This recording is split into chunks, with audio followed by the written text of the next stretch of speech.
San Diego, it's time to fire it up. From the beaches to the ballparks, from the Gaslamp to North County, no one knows America's finest city like he does. You can't just punt on a Manny Machado prime year.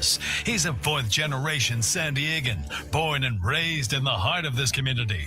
Passionate, opinionated, and always bringing you the real talk on your teams, your city, and everything in between. Braden totally knows his stuff. He's ready for the next step. That guy is good. Live and local, it's the Braden Surprenant Show. But I think Braden's one of the up-and-coming young stars in the media game in San Diego. Now, here's your host, Braden Surprenant. What's up, San Diego? And a happy Tuesday to everybody out there in America's finest city. I'm Braden Surprenant. This is the Braden Surprenant Show, live and local each and every day from 10 to 2 on San Diego's #1 sports station, 97.3 The Fan. Didn't think I was going to get that part right.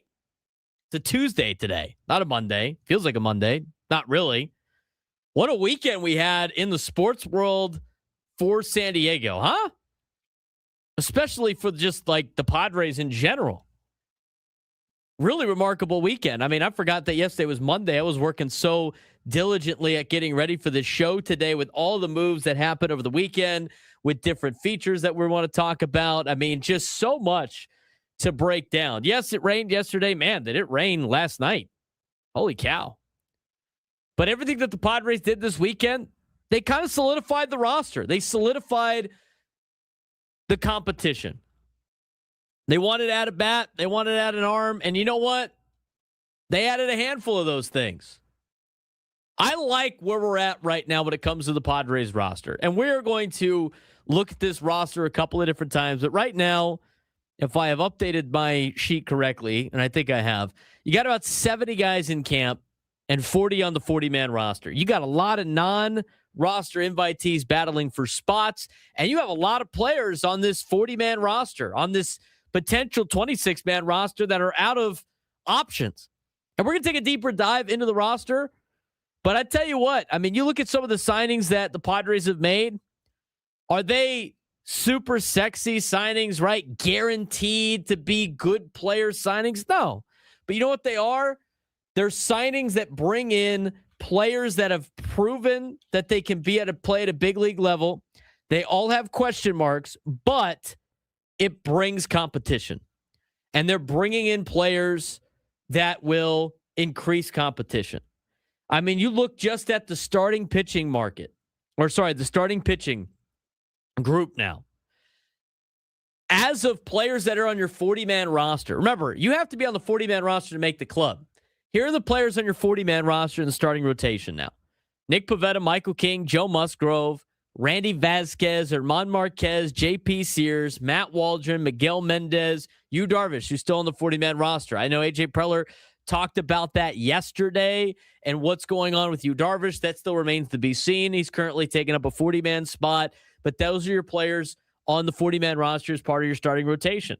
Nick Pivetta, Randy Vasquez, Matt Waldron, all out of options. Those guys have to make the team, otherwise they get sent elsewhere. Now, obviously, Nick Pivetta is making the team, but you're looking at a guy like Randy Vasquez, and you're looking at a guy like Matt Waldron. I mean, they both have to make the team out of camp to remain part of this organization. That's something to be factored into this. Then you talk about the non-roster invitees that need to be added to a 40-man roster in order to make a team. That means you got to cut somebody. And there's 40 people on this roster already. Sean Boyle, Evan Fitterer, Marco Gonzalez, Jagger Haynes, Tristan McKenzie, Jackson Wolf, Walker Buehler. Now, I don't know the details on Walker Buehler in terms of options left. I would imagine he doesn't have any.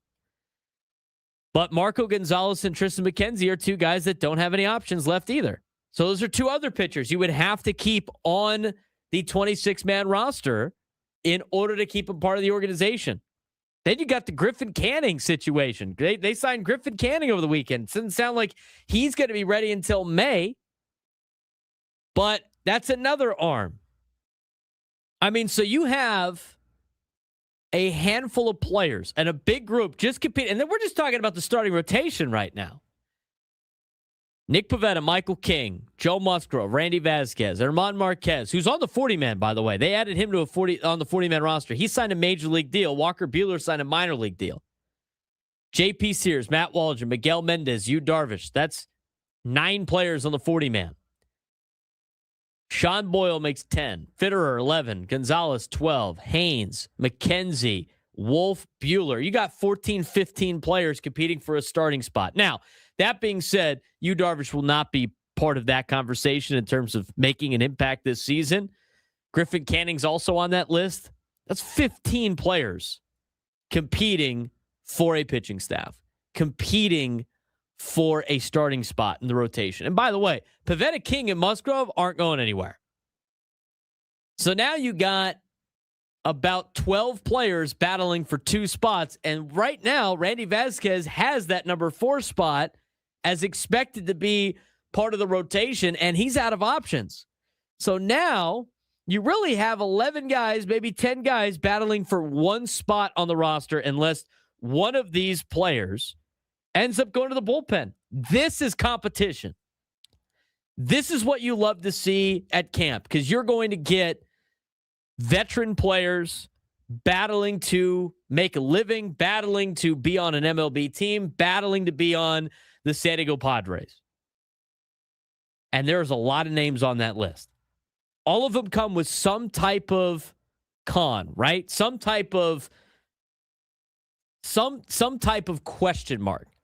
Griffin Canning, can he come back from the Achilles injury that he had suffered? He's pitching a little bit, but he's not going to be ready until May. Can Walker Buehler, who signed last night to a minor league deal, get back to close to what he was in Los Angeles? I mean, he actually didn't pitch that poorly in his final couple of outings in Philadelphia, but he's battling for a spot. You got guys like, again, what do you get out of Germán Márquez? I mean, Germán Márquez has not been what he was since Tommy John surgery, but I tell you what, they signed him to a big league deal and put him on the 40-man roster, and Bud Black is part of the organization again. He obviously knows something. He just spent a lot of time with Germán Márquez. I mean, Germán Márquez was an all-star in 2021. One of the best pitchers in the league. The upside on all of these players is extremely high. And now there's a battle to see who makes the starting rotation. And that's just the starting rotation.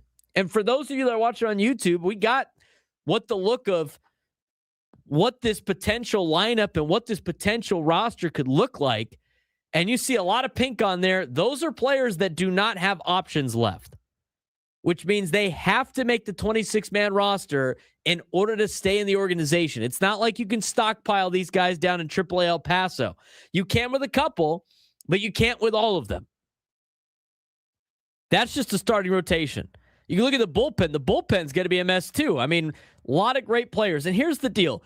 Usually in spring training, it starts to play itself out, right? Like there's going to be injuries. There's going to be setbacks. There's going to be guys on the injured list at some point in time during camp that you're going to have to overcome with this roster and the depth that you have now acquired for this team. But if you look at it, the top half, that's the projected 26-man roster as I see it right now, based on the fact that those guys are on the 40-man roster and the other players are not, and they got to make hay. But here's the deal. You look at some of the options, there's a couple players on there that you could theoretically cut to make room for someone that's battling for a spot. We haven't even talked about the bats yet. Nick Castellanos, I'm going to talk about him in just a little bit. I mentioned him on Saturday. I had a special video on Saturday about the signing of Nick Castellanos. Look, I wasn't a big believer in that on Friday. I started to come around a little bit and talk myself into the fact that Nick Castellanos really doesn't have any leverage right now. I mean, in the past, you would have the leverage of, yeah, go ahead, try to cut me. You owe me $20 million. You ain't paying him anything. And he knows that if he doesn't work out after everything that was said about him in an article in The Athletic, if it doesn't work out here in San Diego quickly, I mean, he's not going to be able to find a landing spot. He knows he's got to buy in. And based on what all the players have said about Nick Castellanos and what the organization has said in their meetings with him, I like the move now. I wasn't super in on Friday, but I tell you what, he's in a position now where he has to adapt to the organization. You have to adapt to the organization. And the fact that you don't have to pay him a lot, he knows that he has to be on the best behavior. And the other thing, too, is I didn't really fully understand the relationship he had with Manny Machado. I mean, Manny obviously said to somebody over there, that organization, that he wants this guy part of the team. Because if Manny thought he was bad news, he wouldn't be on this team. So he said all the right things. The Padres have said all the right things. Now it's an opportunity for Nick Castellanos. I've started to buy into this a little bit more. At first, I was like, I don't know if you could bring in a player like with this much baggage, but I tell you what, the more that comes out in Philly with how they're running their organization, the more you're like, okay, maybe getting Nick Castellanos out of that situation would be better. I mean, you were worried about, like, if you take him out of the lineup, is he going to complain this, that, and the other? I mean, he's not in a position to complain anymore. He can't freak out about getting replaced defensively late. He's got a new lease on life now in San Diego. And the conversation that has now been talked about when it comes to Nick Castellanos and the Padres was, hey, look, we see you as a DH. We see you as a first baseman, maybe a little bit, in the outfield. We'll see how it goes. But right now, you're not guaranteed a spot. I think that goes a long way. And he wants to be on a team that's a winning team. And there's not a lot of winning teams that are willing to take the risk on a guy like Nick Castellanos. The Padres are in a position where they can. We'll talk about Nick Castellanos later on in the show. I said my thoughts on him on Saturday. Again, Friday, wasn't really buying in, but the more you look at what has happened since that with what has happened in Philly and the conversations in Philly, I mean, I think Nick Castellanos kind of fits the Padres a lot more than he fits the Philadelphia Phillies right now. I mean, Bryce Harper's like upset with their front office with the way that he's being treated. I mean, you got the front office over there in Philly telling Bryce Harper he's not elite anymore. I mean, that they got their own problems over there. Maybe a different environment will help Nick Castellanos, and I don't think he's going to terrorize the clubhouse enough. Even if it's worst case scenario, it doesn't work out. I don't think he's going to have that big of an impact now based on the conversations that the players have had about him, based on the conversations that the front office has had about him. I can't imagine him doing irreparable damage to the Padres clubhouse on his way out. I don't see that. And that is the worst case scenario at this point. Padres signed Ty France over the weekend as well. That's another name that's been added to this team. That's another player that doesn't have any options left and is a non-roster invite that has to make the team. Jose Miranda. And did we forget about Jose Miranda? I forgot about Jose Miranda. Jose Miranda is part of this organization too. I mean, you look at some of the battles in the infield right now. Mason McCoy, Will Wagner, they're on the 40-man roster. Those are players that have options. They can start in the minor leagues. Ty France, Jose Miranda, they can't. They have to make the team. Miguel Andujar is the guy that would have to make the team. Luis Campusano is the guy that had to make the team. Bryce Johnson is the guy that would have to make the team.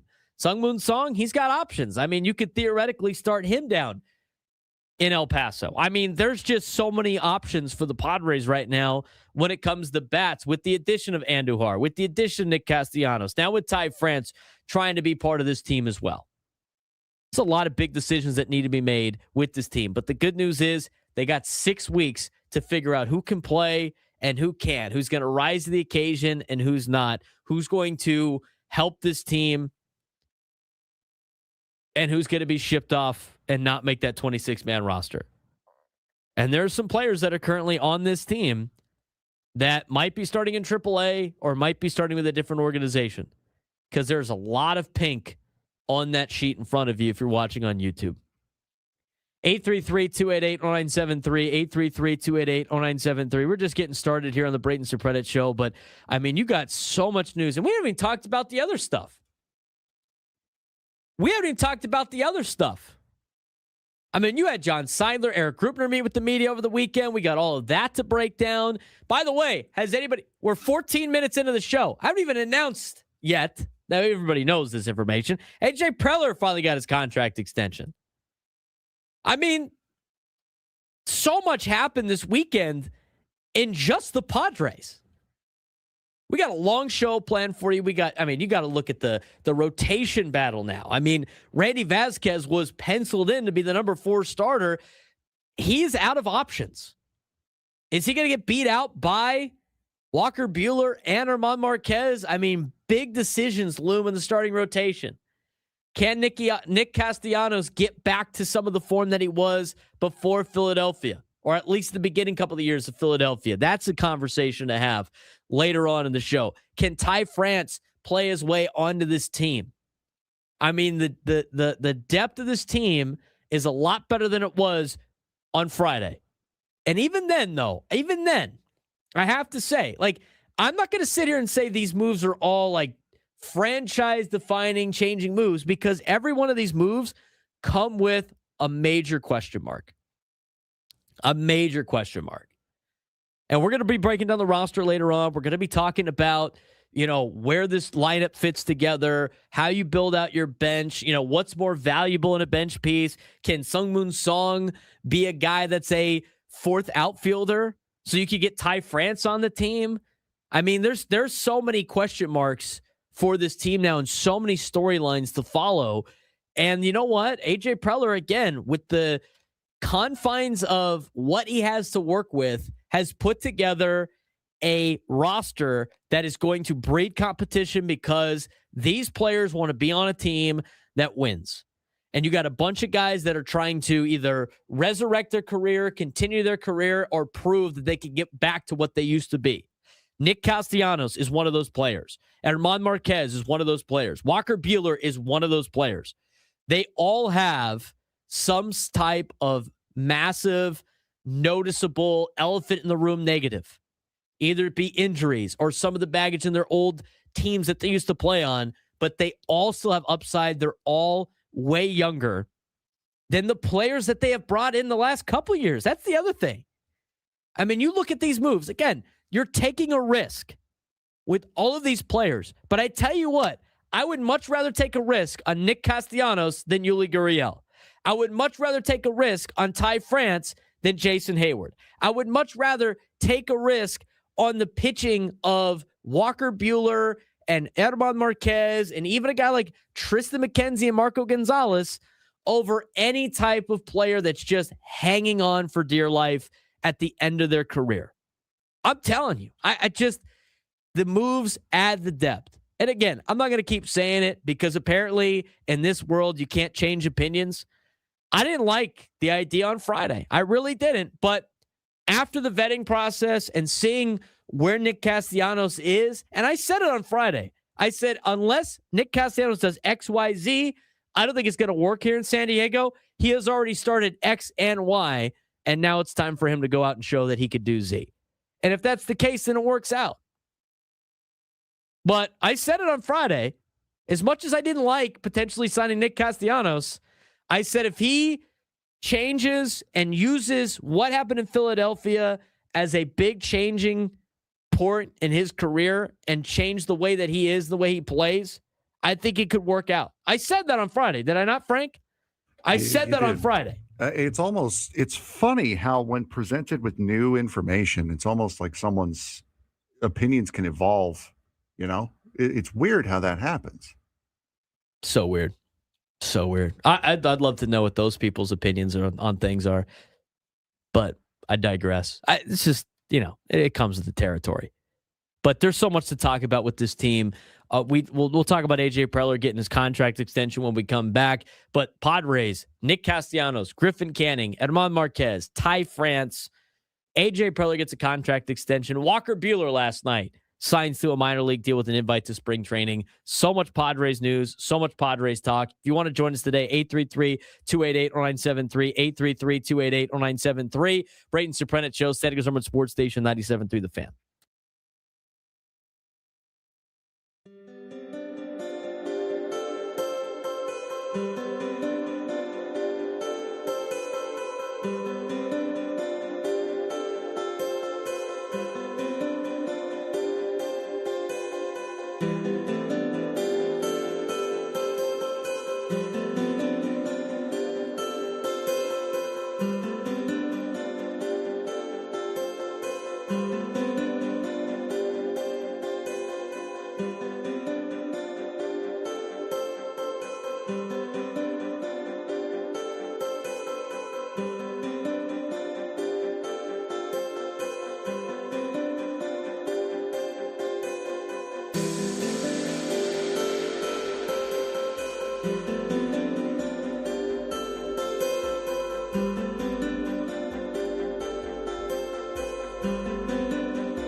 So many moves to break down when it comes to the San Diego Padres. So many moves over the weekend, and mostly with the players, but also AJ Preller got his contract extension.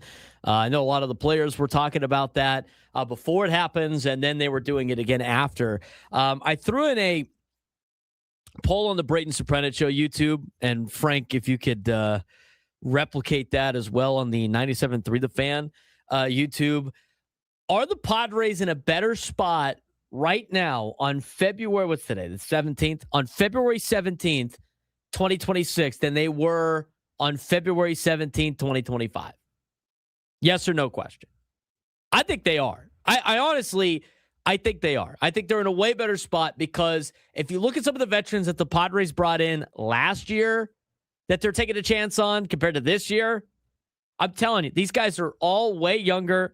Yes, they do have a downside to all of them, but I think the Padres are in a way better spot. I literally said I thought they were 2 weeks ago before they made all these moves.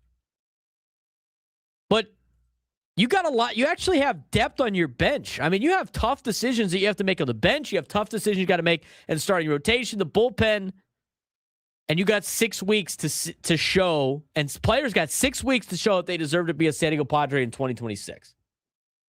I mean, this is going to be must-watch spring training and must-covered spring training. I mean, we're going to have you cover the entire time for the next 6 weeks leading into opening day.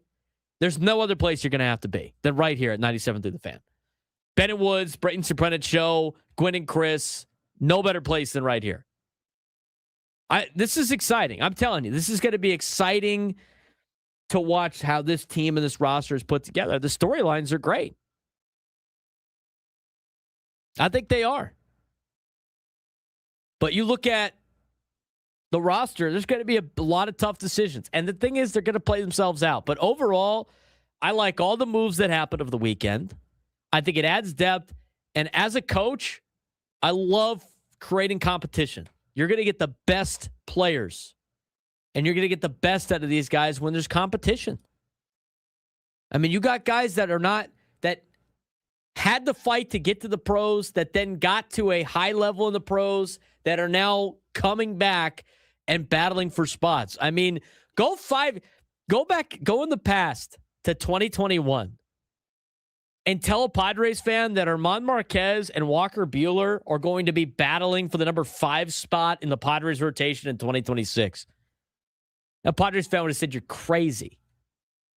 I like all the moves. I like everything that happened over the weekend from a player standpoint. We got to talk about AJ Preller in a second, but Frank, this is a big weekend for the Padres. They added a lot of depth. Yes, every player comes with some concern, but when you add a lot of these guys, one of them is bound to make hay in spring training, just like Gavin Sheets did last year. Yeah, there are too many guys here that have some sort of major league stability, and not major league stability from like 4 or 5 years ago when it comes to guys like Jason Hayward or Connor Joe or Yuli Gurriel. These are guys that have been successful recently. Now, I know Walker Buehler's been down for the last couple of years. Same thing with Tristan McKenzie. He's been down for the last couple of years. Castellanos is showing to be regressing, but he was never like a big superstar caliber player. He was always a good, solid, everyday starting player. But as far as your question before of are the Padres better off right at this moment than they were a year ago today, I would say absolutely. I think from all facets of the team, whether it be pitching depth, whether it be fielding depth, whether it be your front office, managerial moves, I think that they are better off today than they were last year. I think they're way better off this year than they were last year for a lot of different reasons. I think the youth on top of it too. I mean, you look at the players that they brought in, they're in their early 30s. I mean, early 30s is not, I mean, you're not getting these guys in the prime of their career, but these are the parts of careers where guys can make adjustments and they can battle their way back to what, at least a fraction of what they were when they were in their prime. I mean, early 30s, you could still thrive. It's not like they're bringing in Nelson Cruz at age 40. Yeah. And Jason Hayward at like 38, however old he was last year. And Yuli Gurriel, 40 years old. I mean, that is reason for concern. But you got Ty France in his early 30s, and Nick Castellanos is 33, and Tristan McKenzie is in his early 30s, late 20s, early 30s. Walker Buehler's 31 years old. I mean, these are and Márquez is in his early 30s. I mean, there are players that still have stuff in the tank, right? They still have a lot to prove, and a lot of these guys are trying to show to Major League Baseball that they still belong at a high level. And the competition against each other is going to lead, in my opinion, to a very competitive roster. And I can't wait to see what this roster looks like when we are wherever we're at on opening day, announcing the opening day roster live before the Padres take on the Tigers. And I know this is a little crazy to get this hyped for a bunch of players that have a lot of concerns. But to me, the argument is, you've brought in so many of them to battle it out. I think you're going to hit on one. You've increased your odds of hitting on some of these guys like you did with Gavin Sheets last year. It's not like you only brought in one each and you're really hoping that they help out the team. You got multiple avenues that you can go to try to fill out this roster. Yeah, absolutely. We'll throw the roster up on the screen again. I think I don't see guys like Ty France or Jose Miranda making the team, unfortunately, but a guy like Tristan McKenzie, I could possibly even see Walker Buehler maybe making the team. Ron Marinaccio's on the 40-man roster, but he's out of options. Logan Gillespie, as much as I like him, the Padres don't seem to like him as far as like him staying up for a cup of coffee and then coming back down. But I mean, it's going to be hard for a lot of guys who have roster invitee status to break into what looks like a pretty established roster right now. I think the only person, as far as the offensive players are concerned, that may or may not be able to break out, if anyone, I think it could possibly be Ty France for Bryce Johnson. That's the only scenario I could see. But even then, Bryce Johnson doesn't have any more options left. Right. And the thing with Bryce Johnson to me is like as a fourth outfielder, he's a good piece to have because Miguel Andujar and Nick Castellanos are not great defensively. They're not. And I've always been a component of, you want your best 9 hitters in the lineup and you can figure out the defense. But even with that philosophy, you need somebody on the bench to play defense. So late in the game, you make the substitution and you can move guys around. And now you have good defensive players when you have a lead. And to me, a fourth outfielder can't be a guy like I don't necessarily know about Sungmoon Song being a fourth outfielder. No. And I know they're giving him reps out there, but if he's not going to be the fourth outfielder, that means somebody needs to be. It's not going to be Miguel Andujar or Gavin Sheets. You could put Nick Castellanos out there, but I really don't necessarily want to see a situation where Nick Castellanos is out there late in the game in the outfield. And so if you have a guy like Ty France or Jose Miranda, those are not outfield players. You need somebody to kind of fill that void. And right now, Bryce Johnson seems like the guy because he is out of options. And that's part of the game too. It's knowing who's out of options. Guys on the 40-man roster. I mean, if you're not on the 40-man roster, you're already behind the 8 ball because that means the Padres have to cut somebody else and ship them off to a different organization or hope that nobody wants them and they clear waivers. You can send them back down to the minor leagues. So it's a lot of interesting moves, but here's the thing.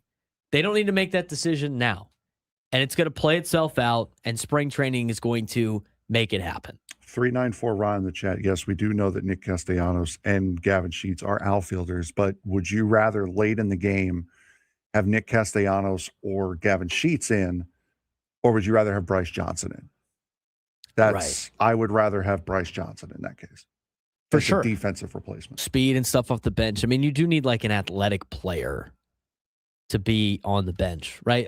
I think it'd be more versatile that way. I mean, you bring in another guy like Ty France, and maybe you do it with Sungmoon Song, but I don't know. I don't know with Bryce John. I don't know with what you would do with the outfield. But again, they're difficult decisions that need to be made, and these guys have to make this team. They got to make the team, and they're gonna be battling in spring training.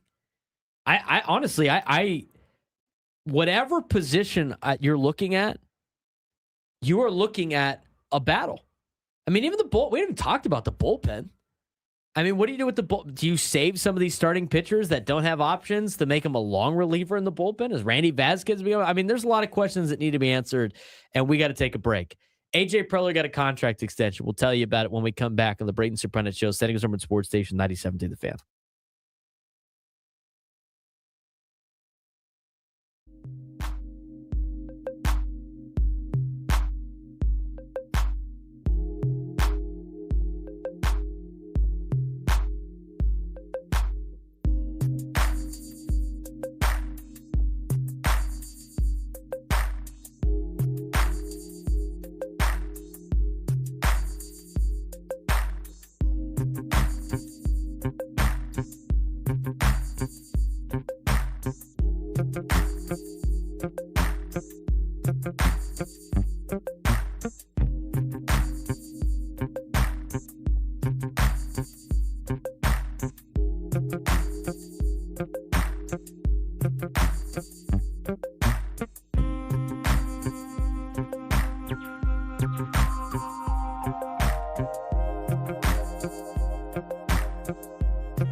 Braden Surprenant Show, broadcasting live from the Bill House Studios. We know how, alongside Frank Marchese. Got a lot to talk about in the Padres world today. I mean, so many.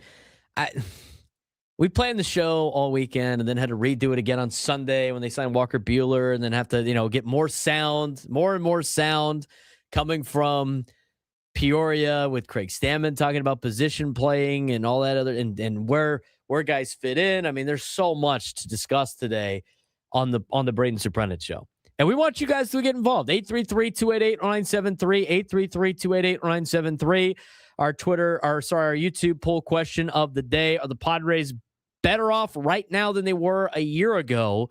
Yes or no? I think a lot of people are saying yes to that at this point in time. But I think the Padres are in a really good spot. I really do. I think they're in a really good spot. I think they brought in a lot of depth pieces now that are battling for spots on the team. I think that overall breeds competition and overall makes this team a lot better of a team than it was just on Friday, with experienced veteran players still in their younger years. I mean, early 30s is still relatively young. I mean, it seems really old when it comes to baseball, but these are guys that can still compete at a high level. So they got depth now, and I'm looking forward to seeing what this team does. 833-288-0973, 833-288-0973. I do want to mention to make sure to follow us on social media at @B_SURP, at @BSURP. I know we got 33 of you watching on the Braden Surprenant Show channel. We got a lot of information. We got a lot of extra videos on there. I went on there over the weekend and put out a reaction video to Nick Castellanos signing with the Padres. If you haven't subscribed to it already, to be the first one to be notified when we post new videos, at @B_SURP, youtube.com/@symbol B_SURP, at BSURP. Jump on it. We got tons of videos. Frank and I are putting out a ton of content today when it comes to other sports in San Diego that we haven't gotten to, and we won't have time to get to today. Like the goals, like all the other sports around town, like all the local colleges as well. I mean, tons of stuff in college basketball. Aztecs have a game tonight. I don't even know if we have time to talk about that. But we do have time to talk about it on our YouTube page. And again, if you love San Diego sports, if you love the local connections, if you just want more of our content, it's all right there at B_SURP on YouTube, the Braden Surprenant Show, its own YouTube page. If you're on the 97.3 The Fan page, you can access us on the front page of that. They have all of our shows. It says our shows. See the logo, click subscribe. Easy to do. It's free to do. You get notified when we post new content. We're going to post a lot more content coming up later on this afternoon. And that's going to be the place that we post content on, weekends and days that, we're not on the air, like we did over the weekend. So, again, Braden Surprenant Show page, go check it out. You can also get us in podcast form wherever you get your podcasts. Just search the Braden Surprenant Show. You could find us on there as well. We do want to get to the phones, though. 833-288-0973, 833-288-0973. Let's go out to Dan in Arizona. Wants to weigh in. Dan, what's going on, man? Hey, how you doing, Braden? I'm doing well. Doing a lot better after this weekend of signs. How you doing? Absolutely. Hey, I'm a 32-year season ticket member. I'm real excited. Question, though. Guys like Ty France or Walker Buehler, they signed minor league deals. So I don't think that I don't think options apply here. If they don't make the 40-man roster, they can start the season in the minors. And then usually they have an opt-out date. If they don't have a major league team by a certain date, they can opt out and become free agents again. A guy like Vasquez, who's on the major league roster, he can't be sent down without going through waivers. Am I correct here? I don't think so, because Tristan McKenzie signed a minor. You might be on the right track. Tristan McKenzie signed a minor league deal too, and he's a non-roster invite, and he's also listed on the out of options portion of the roster that they put out. It might differentiate between some of the players that might be already out and some people that don't. But I will get the clarification on that. I mean, trying to keep up with some of these baseball rules is crazy. Do you know the difference on that? I don't off the top of my head. I don't either. I thought you have the three options, and if you use them, then they're done. I'll take a look right now. But because I was waiting for the Padres PR to put out that other. They've been putting out the roster almost every day of like guys that are in camp, and then they had the portion where it said out of options, but they said that Tristan McKenzie didn't sign a major league contract. He signed a minor league contract, and he's on the out of options category on this camp thing. So I don't know, because I would believe that, except for the fact McKenzie's listed as it. This is an AI overview. Oh boy, from MLB.com. Those where they took it from. If a non-roster invitee does not make the opening day roster, they are assigned to minor league camp as they are not on the 40-man roster and do not require waivers to be sent down. They continue to prepare for the season in the minors, though some may have contractual opt-outs allowing them to become free agents. Reassignment, the players move from the major league to minor league camp. So pretty much NRIs are typically signed to minor league contracts to provide depth and competition, allowing clubs to evaluate them without using a 40-man roster spot during spring training. So from what it sounds like is you're not on the 40-man, you're on a minor league deal, so you can get sent down, quote unquote, you can get reassigned. And I think it depends on the contract and what's in the deal, whether or not you can opt out of it or not. Because I look at the roster that they have posted every day, and it says 0 options remaining. Miguel Andujar, Luis Camposano, Logan Gillespie, Marco Gonzalez, Bryce Johnson, Ron Marinaccio, Tristan McKenzie, Jose Miranda, Nick Pivetta, Pablo Reyes, Nick Solak, Samad Taylor, Randy Vasquez, Matt Waldron. Some of those guys are on minor league deals.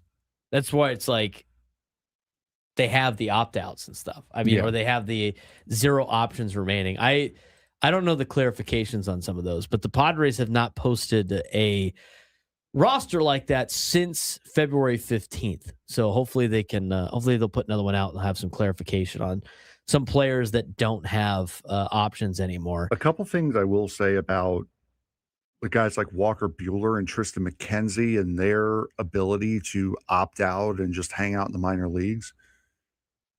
Tristan McKenzie is coming off of a couple of down years with bad teams.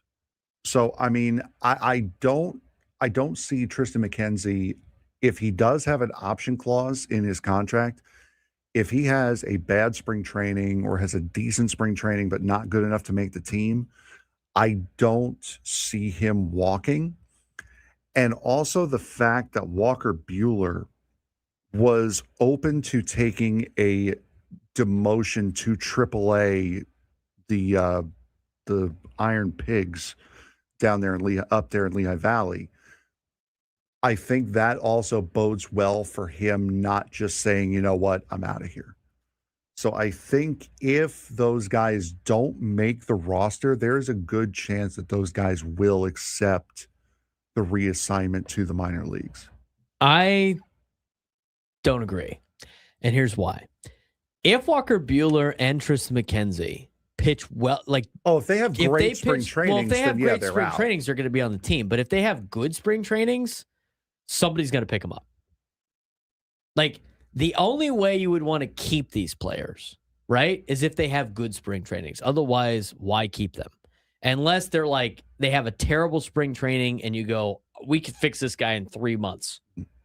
I'm going to keep this guy.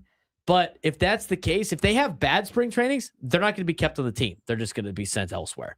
If they have good spring trainings, but not good enough to make the team, there are other teams that will take a chance on them. Mm-hmm. Right? Those are teams that are not competitive. And so the decision would be, does Walker Buehler want to be on a team that does not win, but he gets to be in the big leagues? Or does he want to be on a good organization, but he's not in the big leagues?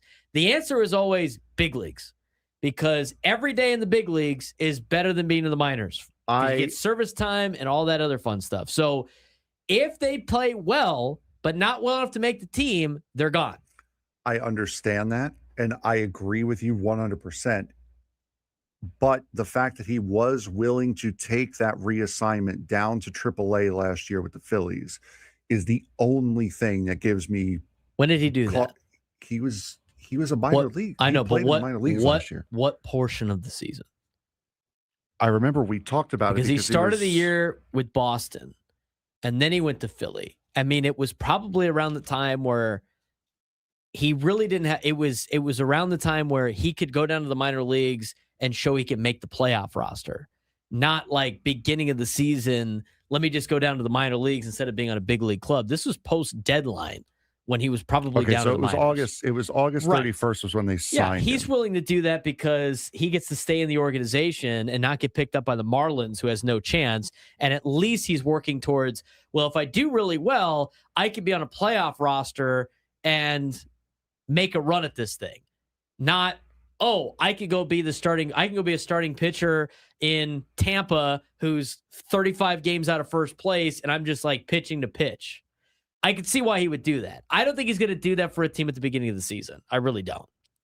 Because, again, it's better to be in the big leagues than it is to be in the minor leagues. Because when you're in the big leagues, you get service time. And there's a lot of good things that can happen when you're in the big leagues. You can prove yourself more. You can get traded at the deadline. I mean, there's a lot of benefits of being with a big league club. So if Walker Buehler and Tristan McKenzie, and we're using them as examples because they're non-roster invitees, if they play well enough to be good enough to be a major leaguer on one of the teams, but they're not good enough to be on the Padres, they're getting picked up. They're not going to the minor leagues. The only way the Padres keep these guys in the minor leagues is if they don't do well enough to be as good of a player on the worst team in Major League Baseball. He made 2 starts with the Phillies, 3 appearances, went 3-0 at an 0.66 ERA, and did not make the postseason roster for them. Yeah. He did well. I mean, maybe he figured out what he needed to do, and he could have that in spring. I mean, that was asked of him, and we're going to talk about Walker Buehler a little bit later in the show. I mean, Kevin Acee asked him about, like, I know you don't want to really use last year into this year, but your last couple of starts in Philly, you could really play into it. And Walker Buehler talks about that with the media today in a Padres uniform. So I just think the deal is, and you look at the roster, again, we'll pull it back up one more time, but you look at the battling for a spot, the object of the difference here is because of the rules and where players are with their contracts, you can't just stockpile them in the minor leagues, which is the whole point of this exercise. You have to make difficult decisions. It's not like, we'll just have Germán Márquez and Tristan McKenzie start in the minors or whatever it is. That's not a guarantee. You can't just stockpile players. They have rules in order to prevent that from happening. As much as, you might think you might be able to do that. That's not going to be the case. So those two are going to be competing for a spot. And here's the other question too. It's like, and I want to get to this when we come back. I know it wasn't really planned on our show. Our show's just going to be like kind of all over the place today, I guess, with all the moves that happened. But like Craig Stammen talked about at the beginning of spring training, like Randy Vasquez was basically a shoo-in for the number 4 spot. It was his position to lose. Does that change now with Walker Buehler and Germán Márquez? Because here's the thing. You can't keep all 3 of those guys. You can't. If you just take those 3 players in general, Randy Vasquez, Germán Márquez, and Walker Buehler, you can't keep them all part of the rotation. You just can't, because they're out of options. You can't send them down to minor leagues. You would have to keep one as a long relief guy. You're going to do that with Randy Vasquez. I mean, you have to pick 2 of the 3. And by the way, that's not even talking about other players that are part of this conversation for a starting pitching spot. That's not even mentioning Tristan McKenzie, who could potentially have a good year. I mean, this is the tough decisions that the Padres are going to have to make. But I'm not necessarily sure that these are, I'm not necessarily sure that these players are going to be able to stick around with this work. I mean, you look at it from a depth perspective of, well, we got to, kind of load manage. I don't really like using that phrase. Some of these pitchers coming off from injury. Yeah, I don't necessarily know you could do that. And by the way, who gets dropped off the team when Griffin Canning shows up? You talked about Griffin Canning. They signed Griffin Canning over the weekend too. He's not supposed to be back till May. Once he gets off the injured list, he has to get added to the 40-man roster. You got to take somebody else off. I mean, it's a good position to be in if you're the San Diego Padres. And it's going to play itself out. What did Craig Stammen say about the starting staff now? We'll talk about that and hear from what he has to say when we come back.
11 a.m. This show's going to fly by. I want to get your phone calls today, 833-288-973, 833-288-973. We have asked the poll question on my YouTube page as well as the fans' YouTube page. Are the Padres in a better spot now than they were last year at this time? Please weigh in. 86% of you on the Braden Surprenant show page says yes. I think so. Somebody put out on Twitter, they're watching us on X. Can't you trade one of those players? I mean, theoretically, you could trade some of the players as you have these roster spots, but every team knows the roster decisions that you have to make, and they understand that you have to get rid of some of these players. And so what a lot of teams do is they just wait for you to cut them so they don't have to give up players for them. I mean, they would have to be very, very good and have a really good spring training for you to be able to sucker some team into giving something up for a player that they could potentially get off waivers. Now, I guess depending on waiver order, you might be able to get some of these guys traded, but I'm pretty sure you can't really trade the minor league free agent pickups. Those guys usually get put on waivers. It's not like you stockpile the asset and then you can just ship it into other players. It usually doesn't work like that in Major League Baseball. Again, there's a lot of rules for this for a lot of the players. 833-288-0973, 833-288-0973. Let's get to some of the stuff from today from Craig Stammen. And we're going to continue our conversation on all these roster moves. We're going to get to the A.J. Preller news, obviously, with him signing a contract extension. A lot to talk about in the Padres world today. But Craig Stammen met with the media, as he always does. And there was a couple of things that involved the rotation that we've continued to talk about, obviously, with the new additions. The first thing asked to Craig Stammen, he was asked about the competition, the starting rotation, and how much their Cactus League performance will impact roster decisions. Here's Craig. Yeah, it'll be, a lot of it will be how they pitch in spring training. There's a few of them that are coming off years that they probably don't think are very highly of. And so they're trying to prove themselves again. They probably got a little chip on their shoulder. That's good. And then we've got guys that we've had internal for a little bit now that are trying to show that the things that we've asked them to do in the offseason that they've improved upon and that they've executed. So it'll just be fun to watch these guys compete and get after it. And, we'll see how it shakes out in the end.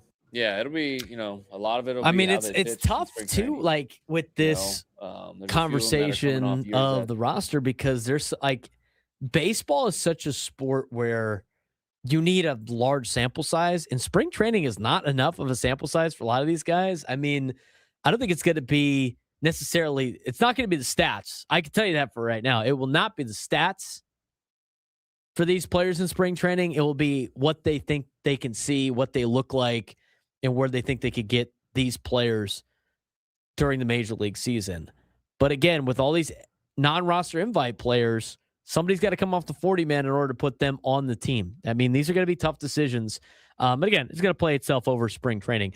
Craig Stammen talked about how Randy Vasquez was kind of had the inside track to number 4 spot in the rotation before spring training started.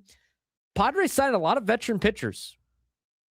Does he still have that same sentiment? Here's what Craig Stammen had to say about that 4 spot in the rotation. Yeah, I don't think it affects Randy at all. Randy's showed up in great shape. He had an amazing offseason. The few times he's thrown here already, he's impressed us a lot. What we saw in September from him is what we're seeing right now. So Randy's just got to keep being himself, and he's going to be fine, and this competition will shake out the way it's supposed to shake out.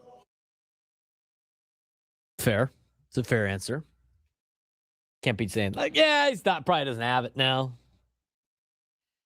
Interesting conversation when it comes to the starting rotation for the Padres, because the starting rotation for the Padres became super competitive last night after A.J. Preller made a ton of moves, on top of the fact that he was making all these moves, and also signing his own contract extension. We haven't had time to dive into that yet, and we're going to get into it right now. I do want to talk about A.J. Preller getting a contract extension. We knew it was only a matter of time. I thought he was going to maybe get it once the season started because of the way that timing was a major issue with this. Just because he was doing a lot of things to get this roster ready. But if you look at the time that AJ Preller has been in charge of this roster, the results speak for themselves. You know, the Padres, and again, this is what happened. They signed AJ Preller to a multi-year contract extension just as spring training opened. Previously entering final year of his contract, talks began roughly a year ago. They finalized the deal after an in-person meeting on Sunday. Length undisclosed at AJ Preller's request. Extension likely runs at least 3 additional years. Maybe, who knows? You won't know officially unless AJ Preller gives it out. But Chairman John Seidler called AJ Preller the architect of the team. He emphasized sustained success, framed extension as a stabilizing move before the season. And now you take away one of the uncertainties of the year, which was the front office uncertainty. In fact, you kind of took away a lot of the uncertainties of this team throughout, just in the weekend with what are you going to do here? What are you going to do there? What are you going to do here? Padres have kind of answered a lot of those, or at least created some competition to potentially answer those questions. Preller's tenure, I think it can be properly described as boom, bust, rebuild, and contend. It was hired in 2014, immediate splash trades, swung big, missed big in 2014, 2015, had the early failures, went into rebuild mode from 2016 to 2019, and he was aggressive in drafting and international signings. He built the farm system up, and then from 2020 to 2025, the Padres had made 4 playoff appearances in 6 seasons. They made the NLCS in 2022. They had back-to-back 90-plus win seasons in 2024 and 2025. Most successful stretch in franchise history. Before A.J. Preller, the Padres were largely irrelevant for decades, and under A.J. Preller, perennial contention, attendance through the roof, national relevance. The players showed extremely strong support of the AJ Preller news yesterday. Machado called it awesome. He publicly advocated for the extension over the weekend, and he praised his loyalty and passion. Fernando Tatis Jr. hugs Preller before the extension, said he can't leave me. If somebody can bring a championship to San Diego, it's him. Players view him as aggressive, loyal, honest, invested. The clubhouse culture impact is real with AJ Preller. Aggressive to the core is his style. He has traded more major leaguers than any team during his tenure. Never declared a prospect untouchable. He has dealt 80-plus top 30 prospects since 2019. Major trades include acquiring Fernando Tatis Jr. in 2016, acquiring Juan Soto, acquiring Blake Snell, Josh Hader, Mason Miller as part of the 2025 blockbuster that headlined 5 trades, 22 players involved, and even trading away the number 1 prospect, Leo DeVries. His philosophy, of course, we're going to trade players. He said that last year at the trade deadline. He believes he can rebuild farm systems repeatedly, and he has done that. And he also believes that the window is always now. The farm system costs, well, the reality is the farm system currently ranks worst in Major League Baseball by many outlets. 80-plus ranked prospects traded. Multiple former Padres prospects are now all-stars. That list includes guys like C.J. Abrams, Mackenzie Gore. I mean, they got guys like Robert Hassel III. They trade away Leo DeVries. But I will say with all 4 of those players that are mentioned, one of them is now dropped in the prospect rankings, and Leo DeVries still expected to be a top prospect in Major League Baseball. Robert Hassel III has completely disappeared. Mackenzie Gore just got traded to Texas, and C.J. Abrams has been on the trade block all offseason long. Has A.J. Preller made some misses? Yeah, he has. Ty France, Andres Munoz in 2020, kind of a miss. France became an all-star. Munoz became an elite closer. Padres return fizzled. But even in the examples of a miss, he was still able to replace Andres Munoz with good, if not better, closers over the time that Munoz has been part of the Mariners. I mean, they had Josh Hader on the team, and now they have Mason Miller. And Ty France did become an all-star, but Ty France has now made his way back to your team after a couple of different teams mixed throughout his career. The pattern of high risk, high variance, sometimes spectacular and sometimes painful, must-watch entertainment moves by A.J. Preller. His payroll, $227 million, top 10 in Major League Baseball.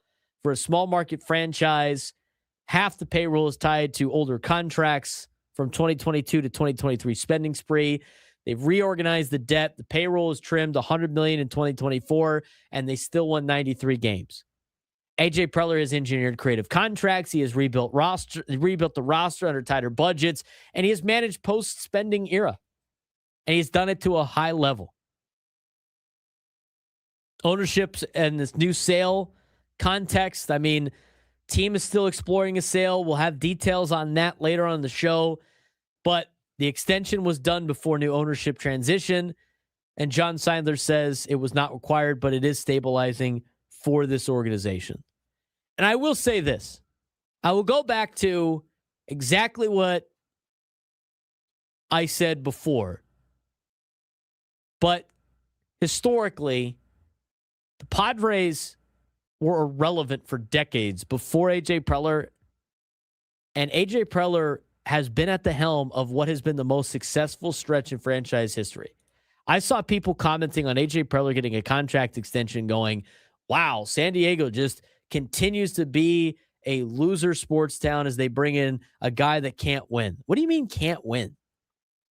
Winning a World Series, I know, is the ultimate goal for everybody, but it's not an easy thing to do, and not everybody does it. What you want to do is put yourself in a position where year in and year out, you are competing for a World Series. That is sustained success, and the Padres have done that under A.J. Preller, and there's nobody more deserving of a contract extension in this organization than A.J. Preller, and he got it yesterday.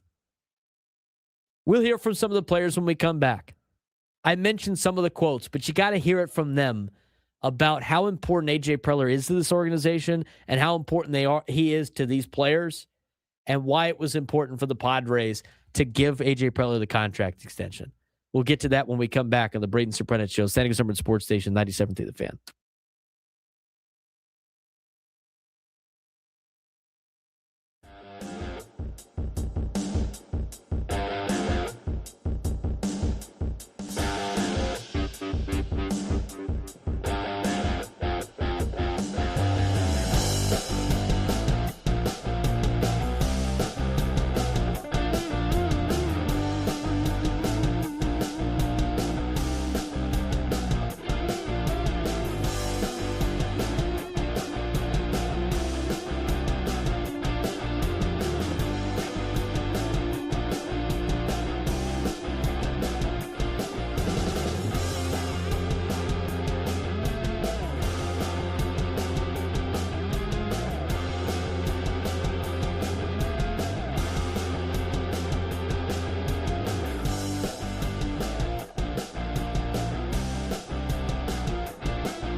Broadcasting live at the Bill House Studios, we know how. He's Frank Marchese. I'm Braden Surprenant. This is the Braden Surprenant Show, live and local each every day from 10 to 2 on San Diego's #1 sports station, 97.3 The Fan. A lot of Padres talk today with all the moves that they made over the weekend, with how the roster is going to fill out, with A.J. Preller getting a contract extension.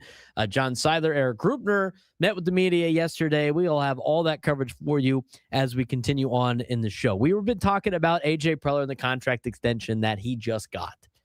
But the cool thing is you got to see a lot of the players react yesterday. And we have these all posted on our social media pages. If you haven't followed us yet, you got to do it. Follow the fan at 97 to the fan SD on social media. Be sure to subscribe to our YouTube page. All of the long form of a lot of these videos are on our YouTube page at 97 through the fan. So be sure to check that out. Subscribe to us. If you're watching on 97 through the fan, be able to find us a lot faster. If you just see the logo down below on your screen, you click next to it. There's a subscribe button. If you're watching on a desktop, on your phone, it's super easy to be sure to subscribe to the YouTube page and do the same thing for us on the Braden Surprenant Show page. We got a lot of extra videos that we put up on that page as well. YouTube.com/@B_SURP. If you go to the main page for 97 through the fan, it's super easy to find us. Right underneath the live now, it says our shows. You could see all the show logos. Hit subscribe underneath it, and you will have all of your content right there ready for you on YouTube. So A.J. Preller got his contract extension. They asked the players about it. The players were excited. And here's some of the players for you. Let's get started with Xander Bogaerts when he was asked about A.J. Preller getting a contract extension. Nice, very nice. For sure, he's done a lot of great stuff for the org even before I was here, all my years here. We've been in the playoffs 2 of the past 3. Almost made it my first year here. I remember it was a very tough one. But yeah, very deserving. Always kind of puts us in a really good position, especially at the deadline. And if we're close or if we're in it, he always goes for it. That's kind of the attitude that he has. That's Xander Bogaerts talking about it, but it continued with everybody else in this organization. Manny was a big advocate for A.J. Preller getting the contract extension up until really, yesterday. 2 days ago, he was just all about it. And when he got the news, here's what Manny had to say about A.J. Preller getting extension. A little bit extended. What was your reaction to the news that he has been? He got extended? As you can tell, I'm looking for my phone. Is that what happened? He's good? Yeah. Yeah, he's signed? Damn, so I should have spoken 3 months ago or something. I don't know. It's awesome. It's awesome. I think, I don't know anyone that loves this organization and cares about this organization, cares about this franchise, cares about these players in this clubhouse more than that person. I don't think it's any of us BSing around here about when we speak about AJ. I think it's just genuine. I think he's truthful to all his players, loyal to the guy and to the guys, and it's awesome to see that he's going to be here. I think he started this all, and we all believe in him. We know what he's made up and what he does for this franchise. So yeah, it's awesome to have him here, and to continue to help us succeed at the highest level, and to continue to build to bring a championship to the city of San Diego. You could hear it in Manny's voice about how much of an impact, A.J. Preller has had on him. And I'm telling you, these guys don't just say that just to say it. Do you think if they told Bryce Harper right now that they gave Dave Dombrowski a contract extension in Philly, he'd be super stoked about it? He would probably say he'd mind his P's and Q's, I would tell you that. But he ain't going to be genuine like these players have been. And there's probably nobody more genuine about it than Fernando. And there's a couple of clips from Fernando, and I know we got Michael King on there, and we're going to get to Michael King too. But if you look at what Fernando said about the A.J. Preller extension and then his relationship with A.J. Preller, you can just tell the players love playing for this guy. and they love him being part of the organization. And like, look, I mean, he's got to make all the tough moves too. Like it's business as well. But when you want to talk about a person who's got the impact that AJ Preller does in an organization, I mean, there's not a lot of people that make that kind of impact in the org, in any organization in Major League Baseball. I mean, just listen to how Fernando reacts to this. Here's Fernando Tatis Jr. reacting to AJ Preller getting a contract extension. Like I said, just about time, and really happy. He's our guy, and somebody's deserve it is totally him. How would you describe the relationship that you do have with him? It's a really fun one. I mean, we had grown up together. He almost raised me as a dad, and man, but we has been in this journey together, and he has held my back, and he has hold me accountable probably more than anybody, and just really happy that my journey is attached with him. He's been really busy. How about the guy he just brought in, Castellanos, your new locker mate? He knows what he's doing. He know what he's doing, so just that simple. What's it like to play for him? Play for Preller as a general manager, knowing he can shake things up at any moment, he can add to the roster at any moment. What's it like to be on a team? It's definitely fun. Yeah, I mean, he's probably the GM that has more character out there, right? More spontaneous guy out there, and I'm just really happy I'm playing for him. In terms of what he does and how it's conducive to winning, like bringing guys in that are big league ready, like what have you seen in terms of that, and how it helps you guys get to where you win? He has definitely founded this organization from bringing it from probably from one of the worst to one of the top organizations in the game, and I feel like everybody knows what he's capable of, and if somebody can bring a championship to San Diego, it's definitely AJ Preller. If he actually were a dad, what kind of dad do you think? Say that again? If you were a dad, if AJ were a dad, what kind of dad do you think he would be? You're getting me on the spot right now. But he'll definitely be a great dad, man. He'll let you be, but like I said earlier, he'll definitely hold you accountable, tell you what's right, what you're doing wrong. Definitely tell you what you're doing wrong, and he'll definitely be a fun one. How pumped are you right now for the WBC? And I think Manny is a captain, right, of the Dominican team? Capitan. Man, we're just ready.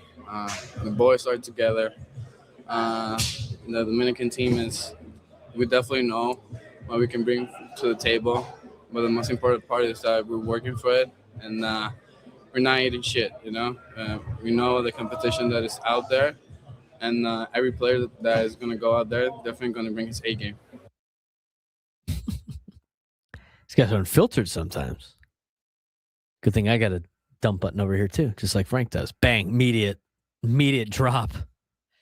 But you could hear from Fernando the way he talks about AJ. But I'm telling you, like the relationship these players have with AJ is a big impact on the organization and how these guys play. That's why you can't just like replace this guy thinking anybody could do his job. He has done a phenomenal job. He deserved a contract extension. He got it. I mean, and the results speak for themselves. He doesn't have a World Series, but this is the best stretch the Padres have ever had in their franchise history. I don't know how many times I have to say that for people to be like, oh, I don't know, whatever. I mean, just people just like to bitch. Basically what it is. Let's get to Michael King. Michael King also talked about AJ Preller getting a contract extension. I mean, obviously, Michael King's a guy that AJ Preller fought really hard to get here, and then to stay here multiple times, right? I mean, he went through the arbitration, right, and then now gave him a contract extension. But AJ Preller's contract extension now. Here's what Michael King had to say about AJ Preller getting a contract extension. It's awesome. I've never met anybody like him, especially in the GM world. He's going to put together the best team that he possibly can with whatever restrictions are put on him, and it's honestly really impressive. So I can't wait to see the final product here and the final product for the next however many years I'm here. Again, I mean, just everybody was reacting to this, Frank, from the player's perspective, like a fellow player got a contract extension. Yeah, exactly. It's amazing how he's one of the boys. That's really all you could say is he's a part of the boys. Look, and now it's difficult because you want to have that relationship with the team, but also at the same time, you have to be the authoritative figure, right? You have to be able to tell guys the bad news. I mean, everybody's seen Moneyball with that entire situation as well. But I think the other part about it is like they like the fact that AJ Preller is competitive and wants to win and is not afraid to make crazy moves. And I think everybody knows that when they are a part of this organization that nobody's really safe at these deadlines and things happen. And I think they get the support you like to see. When you're a player, you like seeing that the front office is trying to make your squad the best squad they possibly can and give you the resources to win. And AJ Preller's done that in every year since 2020. He has been in the win now mode and has done everything in his power to try to make the Padres a winner. And he always has added to this team. So I'm glad AJ Preller got the contract extension. I really am. I think the Padres needed to keep this guy around. I think he would have been a hot commodity on the open market. I mean, but have you heard Fernando and the relationship that he had with AJ Preller and how he almost treats him as a second father figure and kind of helping him mature over these years. And he has gone through a lot already in his career, but for him to speak on a front office member like that, I think is very impressive. And I think that goes a long way when it comes to other players wanting to be part of this organization. Yeah, absolutely. I mean, it's nice to be able to have that front office or that manager type, honestly, like we have here with Adam. It's like you can talk to him. Like you're not afraid of knocking on that office door if you ever need anything. And I feel like that's what these players are showing that they have with AJ Preller. And we still have one more here with Jackson Merrill as well. Yeah, here's what Jackson Merrill had to say about AJ Preller getting a contract extension. He's built a good foundation here with a lot of people, and it's just going to be more exciting to have him. What does it mean to see this organization give out these big contracts, try and keep these cores together, use Ander, Manny, AJ now? I mean, how much does that give you guys peace of mind to know that this group's going to stick together? Yeah, man, it's a family, and every time you have that family coming back for the next year, it's always a blast. Especially coming off last year, coming in, a lot of the same guys, it's huge. A lot more relationships are already built, and fun to build some new ones with AJ's help. What would you like to see in the next owners if this team does get sold? I can't really say anything about that. I have much respect for John. I know it's a business, so you kind of just got to accept it. But, like other people say, we love people spending money. That's huge. It's good for the game. It's good for the teams, and it helps teams get better. In all honesty. There are new faces in this clubhouse in the past couple of days. What's been your first early impression of Castellanos? He's a man. Chill vibe, and he's just ready to work. He's a quiet assassin. I love it. He got here and he's just going through his business, doing his work. And he's working hard too, right off the rip.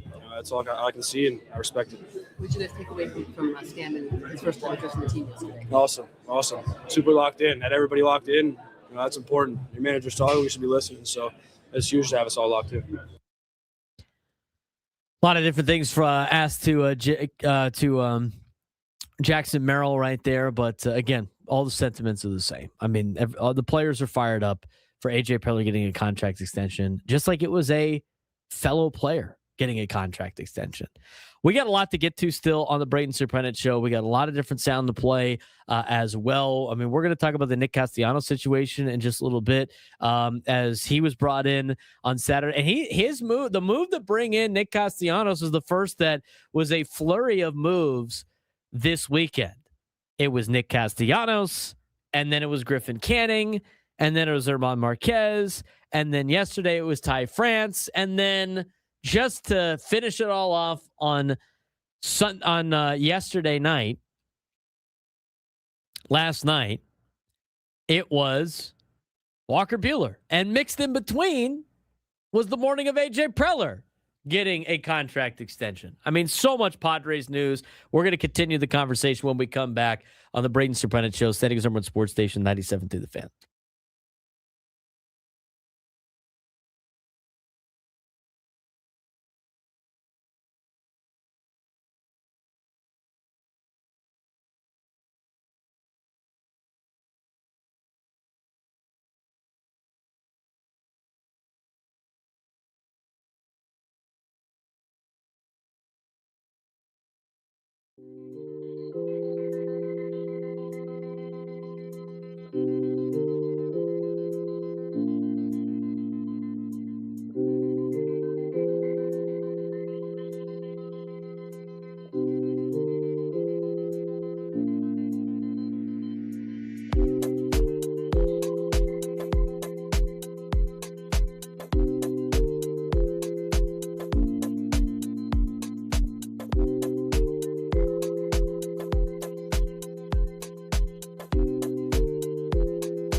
Here's your reminder.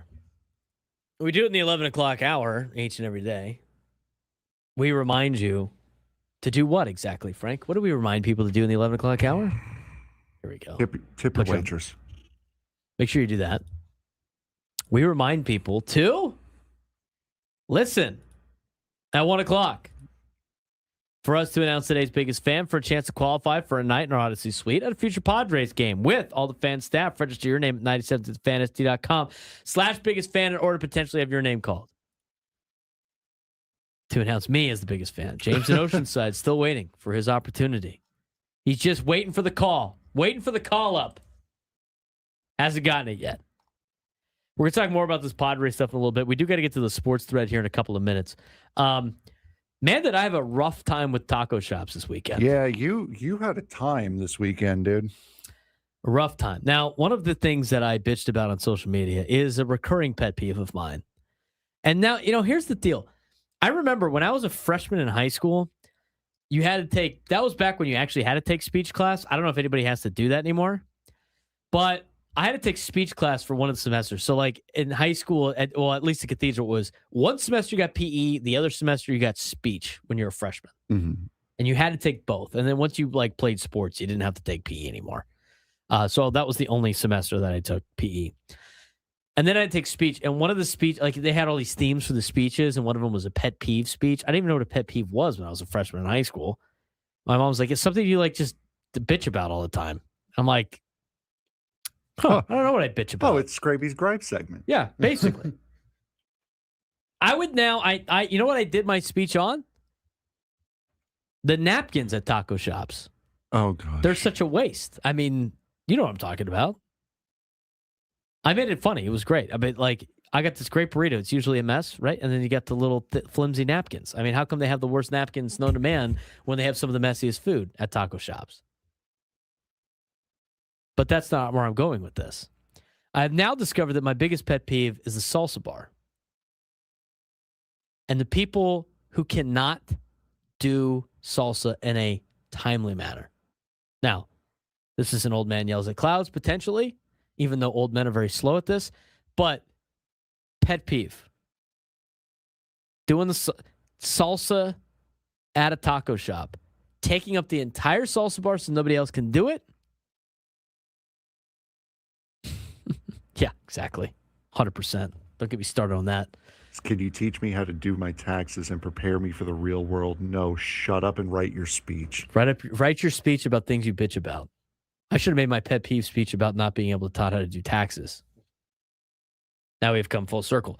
Anyway, the timing at the taco shop with the sauce. I don't think you get hot sauce or salsa, so there's nothing you could talk. I mean, you can't really weigh in on this, Frank, can you? No. But waiting for people that spend 25 to 40 minutes, it seems like, filling the salsa and taking up the whole thing with all of their trays. Courtesy. Get to the side. Or move in a timely manner when you got a line behind you. That was pet peeve number one. Now, this weekend, I will not say the name of the place that I went to, but I'm close to just saying I'll never go there again. That's the level of mess up here. I feel like I'm in the right. I think this is a foul. I think we just described this being a foul on Saturday, Frank. Yep. Okay? Braden's on the verge of... I'm not going to say the restaurant's name. Of committing arson. I will definitely not be going back there. I used to go there. I will not be going back there. I ordered a burrito, okay? Here, let me ask you if this is foul. Maybe I'm overreacting. Maybe it's not my fault. I went to a place that makes... My friend likes this place. She likes this place. I used to like this place until this time. They have been known to have they have massive burritos, which is not why I went there. She likes the fries. They have all these different types of fries. Okay. Massive burrito. The burrito comes with. No, Nate, it's not the Kraft Taco. No, it's not the Kraft Taco. Kraft Taco would never do this. I would never be angry at the Kraft Taco. I'm waiting for the tacos. Where the damn tacos at? But this is a burrito I ordered. It came with, and you know what I did after I had it because it was so catastrophically bad? I must have screwed up and ordered the wrong thing. I had to double check the menu. The picture and the menu items said specifically what I ordered, which was carne asada, sour cream, cheese, guac. That's it. That's what it comes with. Mm-hmm. That's what I ordered. I didn't make any special changes. I didn't make no personal requests. I simply ordered the burrito as it was detailed on the menu. Now, here's something I will die on this hill. Rice has no place in a burrito at a taco shop. I will not believe it. No, do not put rice in a burrito. I will not eat it. I hate rice in a burrito. Absolutely hate it. I don't like it at Chipotle. I don't like it at taco shops. One of my buddies said it best. If you like rice in your burrito, you're either from Orange County or you're a bleep. That's what he said. So you take that for what it's worth. But I don't think I'm in the wrong here with the rice. I get the burrito. I bite into it. It has the ingredients that I think are going to be in there. And then it also has rice and beans in the burrito. Just ruin the entire thing. Now, I ordered the burrito. It came with carne asada, sour cream cheese, and guac. The burrito was $17, which is a joke in itself. But I understand it's bigger than my face, so I can understand why it's that.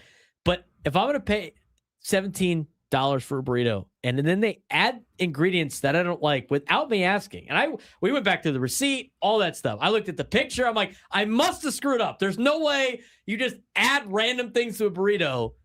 Good. No. Good on you, by the way. I think that's a foul. Good on you, by the way, I checked to make sure I didn't screw up first. Exactly. I've you done took that accountability on it first. That was your first reaction, was not just to blame them. So good on you for that. I checked it myself. I was like, looked at the receipt, cleared. I looked at the menu. I saw the picture with the menu item. No rice, no beans. Terrible. I will never be going back there. Absolutely never be going back there. And if I do go back there, I will not be getting a burrito. Jocelyn's got fighting words for you, dude. Probably added it because your order was lame in the first place. No. That's a fine burrito. I mean, most people in our chat determined that that's basically what a California burrito is anyway. I just didn't have the fries, okay? If I would have added fries, who knows what they would have added to the burrito. Terrible. He draws the foul. I think it's a foul. I think I'm justified in giving them a foul for that. I would, yes. You don't need rice and beans in a burrito. I can't say no rice next time if there's no burrito. If the burrito doesn't have rice in it. It's not like the burrito came with rice and I was upset I didn't say no rice. It doesn't come with rice. That would be like having any other food item and they just like, we're just going to throw this in there. Just cuz. How do you... Come on. I think I'm justified in that. I think I have a right to be upset about this. We had our own DoorDash mishap yesterday. I physically drove there and went to the place. I can't even blame the DoorDash driver or whatever. I literally went to the place. Well, no, this wasn't DoorDash's either. We went to Jack in the Box. I have no problem calling you guys out. We went to, we ordered from Jack in the Box yesterday just 3 sausage, egg, and cheese croissants. 3 sausage, egg, and cheese. That was it. We got 1 sausage, egg, and cheese croissant and 2 bacon and ham croissants with no egg on it. Nice. So you got one of them right. And then the other 2, you missed half of the ingredients. You got we got one half wrong and then completely missed the other half. I just, Jocelyn, did it have rice? No, it doesn't come with rice. It's not supposed to come with rice. And they threw rice in there. Imagine ordering something and then they throw something in there that's not on the menu, that it's something that you don't like. I'm just saying, there's 2 ways for me to never go to a taco shop. 1, that, and 2, you burn my burrito. It's happened before. I have had a burnt tortilla burrito. How do you burn a burrito? I understand. Some place down the street over here did it. I never went back. I refuse to go back. Brown and a little crispy, I get, but it was how crunchy. Do you it was like eating it with it was like a chip. How do you do that? I'm just saying, I feel like I'm in the right here by saying I'm upset about them adding an ingredient that I didn't order. But again, I went through it because there's some times, this is what I said before, there have been some times where I forget. I don't like pico de gallo. I don't like it in a burrito. I love tomatoes now. I like onions. I like cilantro. You throw it in the burrito, all I'm tasting is onions and tomatoes and cilantro. So I usually say no pico, right? Now, if I order a burrito and I forget to say no pico, I'm mad at myself and I force myself to eat it to learn the consequences of my actions. But that is not the case here. I did not request for something to be out of the burrito because it never came with, it's not supposed to be in the burrito. Imagine ordering a burrito, just a random burrito, Frank, and they just threw a chili relleno in there just for fun. You'd be livid. Yes, I would be. Here's a pizza that you ordered from a pizza place. Like, we're gonna throw mushrooms and olives on here if you don't like mushrooms. You know what? You should have specified you didn't want it, even though you just ordered a cheese pizza. You understand what I'm saying here? We're seeing some possible problem-solving tactics here in the chat. Just go to Taco Bell, dude. Why would I go to Taco Bell? I want a taco shop, Mexican food. You don't put rice in a burrito. Here's something that you cannot get from a taco shop. You cannot get a Baja Blast or a Baja Blast freeze from a taco shop. I don't. Oh, wow. I'm getting yelled at. You will be going back to this place. I don't know. And I might be going back for you, not for me, though. I don't know if I'm going to get something. Maybe the fries. Maybe the fries were all right. Didn't mind the fries. But I will say this. I will not say that place's name. You guys can guess. Go ahead. I got good places that I like to go to. I will shout out the good places. I will not drag the places that I didn't like. That's not fair. I just won't go there. The Baja Blast is good, except that don't get the freeze one. The freeze one is not good. No, the freeze is fine. Just go to 7-Eleven and make it yourself. No, they don't have a Baja Blast freeze thing at 7-Eleven. I don't need me like frozen margaritas or slushies. No, I'm already making a terrible choice by going to Taco Bell anyway. Not if you're getting the nuggets. I like the people that are trying to guess. And what the nuggets are back, is. too. Rob Jalapenos never gets it wrong. No, they don't. EC Money? No, they don't. It was not Rob's. I believe in Rob's. I believe in Yesenia's. I believe in a lot of places. I don't believe in this place anymore. I do believe we got to get to the sports thread. We do? Nuggets are back. Yes, they are. You know that group chat? The one that's always blowing up with the biggest sports takes, debates, and breaking news? You got barbecue back there, and you didn't invite me? Yeah, we've got that too. Welcome to the Sports Thread, where we break down the top 5 stories in sports, just like you would with your crew. Oh, no! Disaster! What a bad idea! No filters, no silence, just real talk. Brought to you by QC Kinetics. Stop sitting on the sidelines. QC Kinetics gets you back in the game without surgery. To learn how, visit QCkinetics.com. We got Texas catching strays in the chat. Texas Mexican food, no bueno. There's a one spot in San Antonio I like, but other than that, no, she's on to something. Yeah, Christina Peterson. It sounds like you accidentally try to get Mexican food in Texas. I have gotten text in all caps. You will go back. You will get the fries. We'll see about that. I don't know. I'm not going to. I will be doing it begrudgingly. I will not be willingly throwing that name out there for a place. I have other places that I like. All right, let's get to what's going on in sports that's not burritos or San Diego Padres related. Nick Castellanos' son likes getting tacos in the gas lamp. I wonder what place he likes getting tacos at. Probably not that place. Number 1. This one could pretty much be our only one for today. The NBA. Here we go. Find the Utah Jazz, as I get a system update right in my face while I'm trying to read this.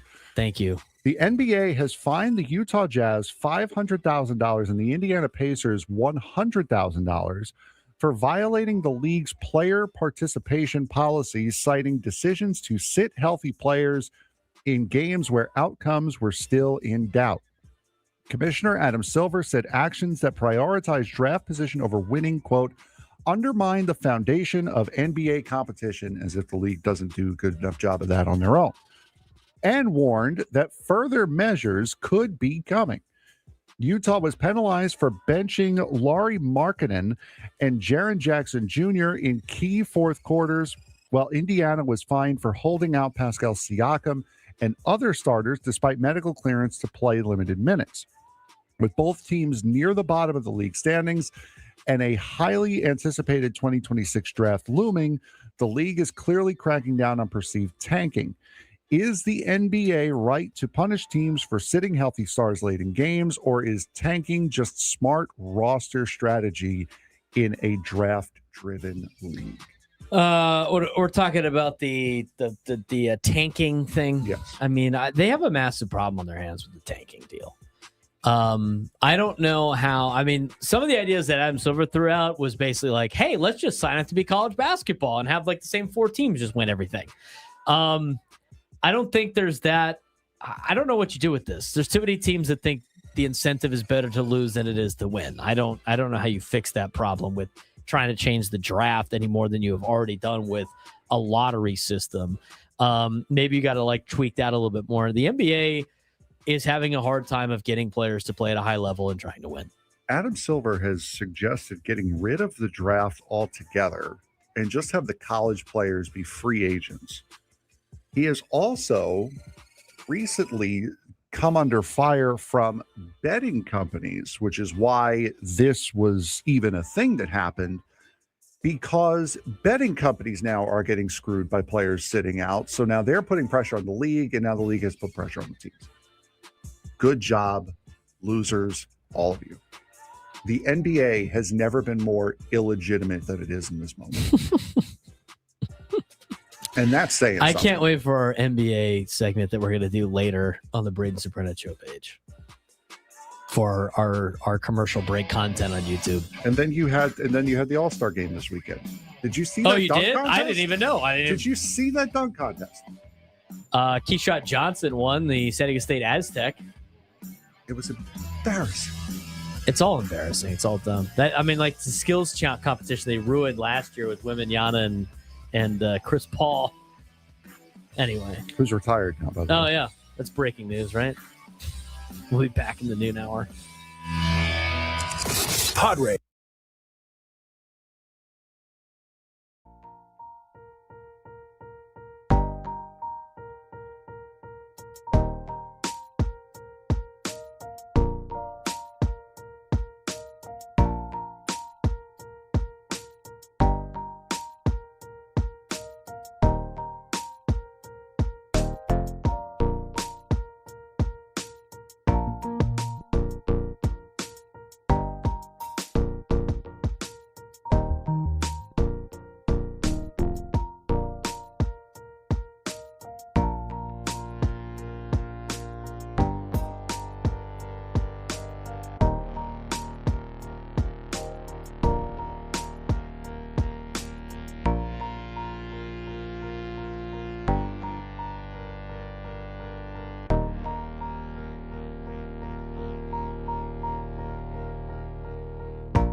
San Diego, it's time to fire it up. From the beaches to the ballparks, from the Gaslamp to North County, no one knows America's finest city like he does. You can't just punt on a Manny Machado prime use. He's a fourth-generation San Diegan, born and raised in the heart of this community.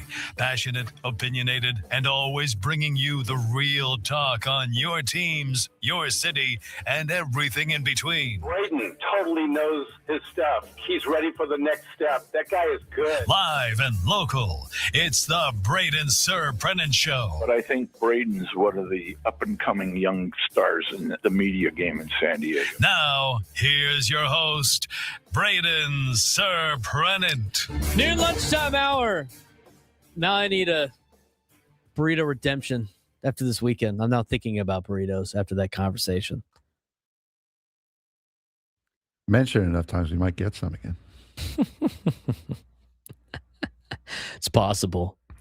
I know for a fact the burritos out in Peoria are probably not as good as the ones in San Diego. And to bring in our expert on the burritos in Arizona, it's our usual time with Spring Training Sammy. No, we're not going to talk about burritos, but he does join us as part of courtesy of David P. Shapiro.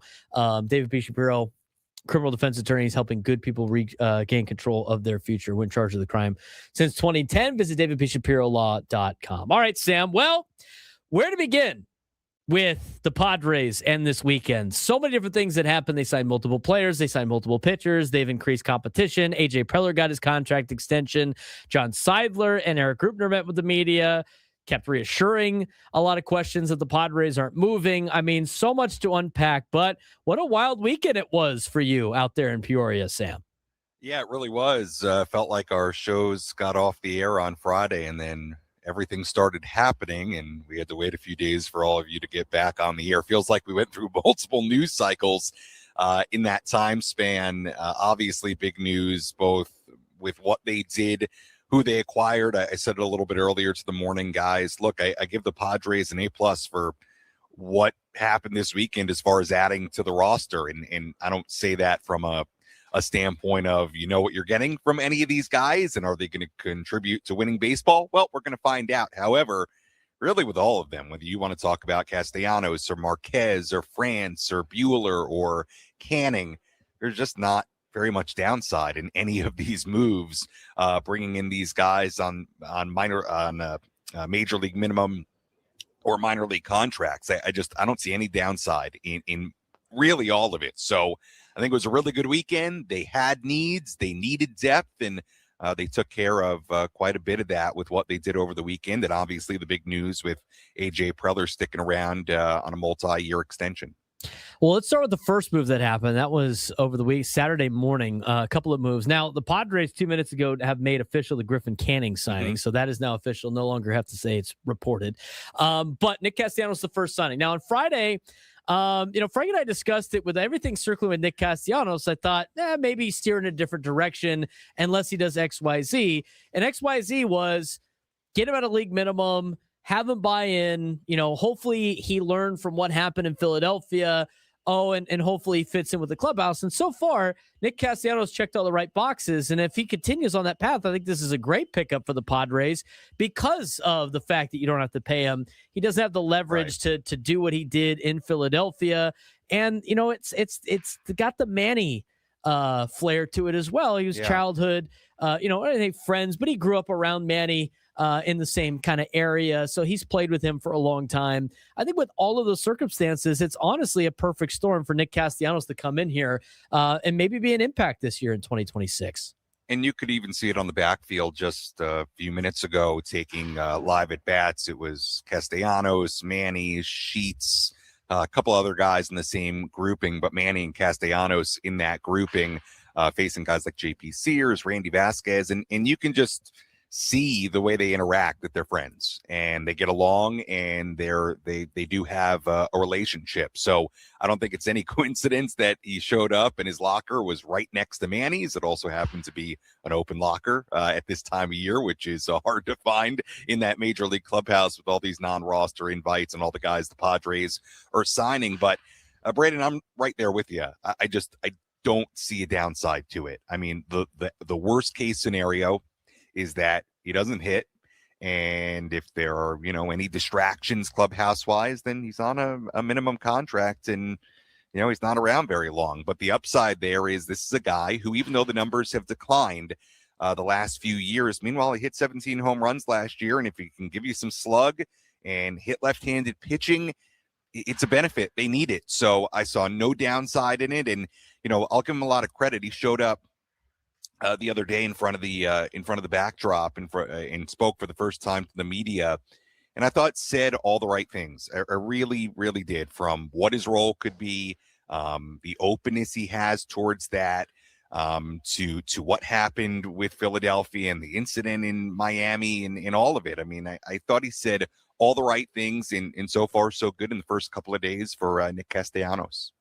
I think so too. I think everything so far is trending in the right direction. Actions always speak louder than words, but so far, so good for Nick Castellanos in a Padres uniform. And on top of that, they added Griffin Canning. That deal just became official moments ago. It sounds like he might not be ready until May. Obviously, he's coming off the Achilles injury. What's the latest on Griffin Canning and how the Padres intend to use him on the roster this year? Yeah, I mean, it sounds like he is throwing. He threw for teams, which I believe was part of the process in the Padres ultimately signing him. Sounds like it will be much like a Jason Adam right now, who also suffered a lower body injury. Canning suffered it earlier in the season, but it will be a bit of a slow play to make sure he's ready to go. He is throwing off a mound from what I understand, but obviously there's the component of having to move around. It was an Achilles. So I don't get the sense that this will be an opening day roster spot for Griffin Canning, but I think when you look at what he did for the Mets last year before getting hurt, he was very good, Braden. Really was. I mean, he was having a really nice season. So I think when he's ready, when he's healthy, is that May, is that June? We'll see when that is. But I think when he's ready, he has a chance to play a real role in this rotation. He was very good last year. And a rotation that now has a lot of competition because they added more pitchers after they added Griffin Canning. Now, obviously, Griffin Canning probably not going to start on the opening day roster. Never know. But based on where the reports are, not until May, which means there's other spots out there. Now, Randy Vasquez was supposed to be and may still be the lead for the number 4 spot in the rotation. Number 5 spot is open, but they signed Germán Márquez, who was great in Colorado, and then he got hurt. Hasn't really been the same guy, but Bud Black, part of the organization, obviously knows Germán Márquez very well. So they bring him in on a major league deal.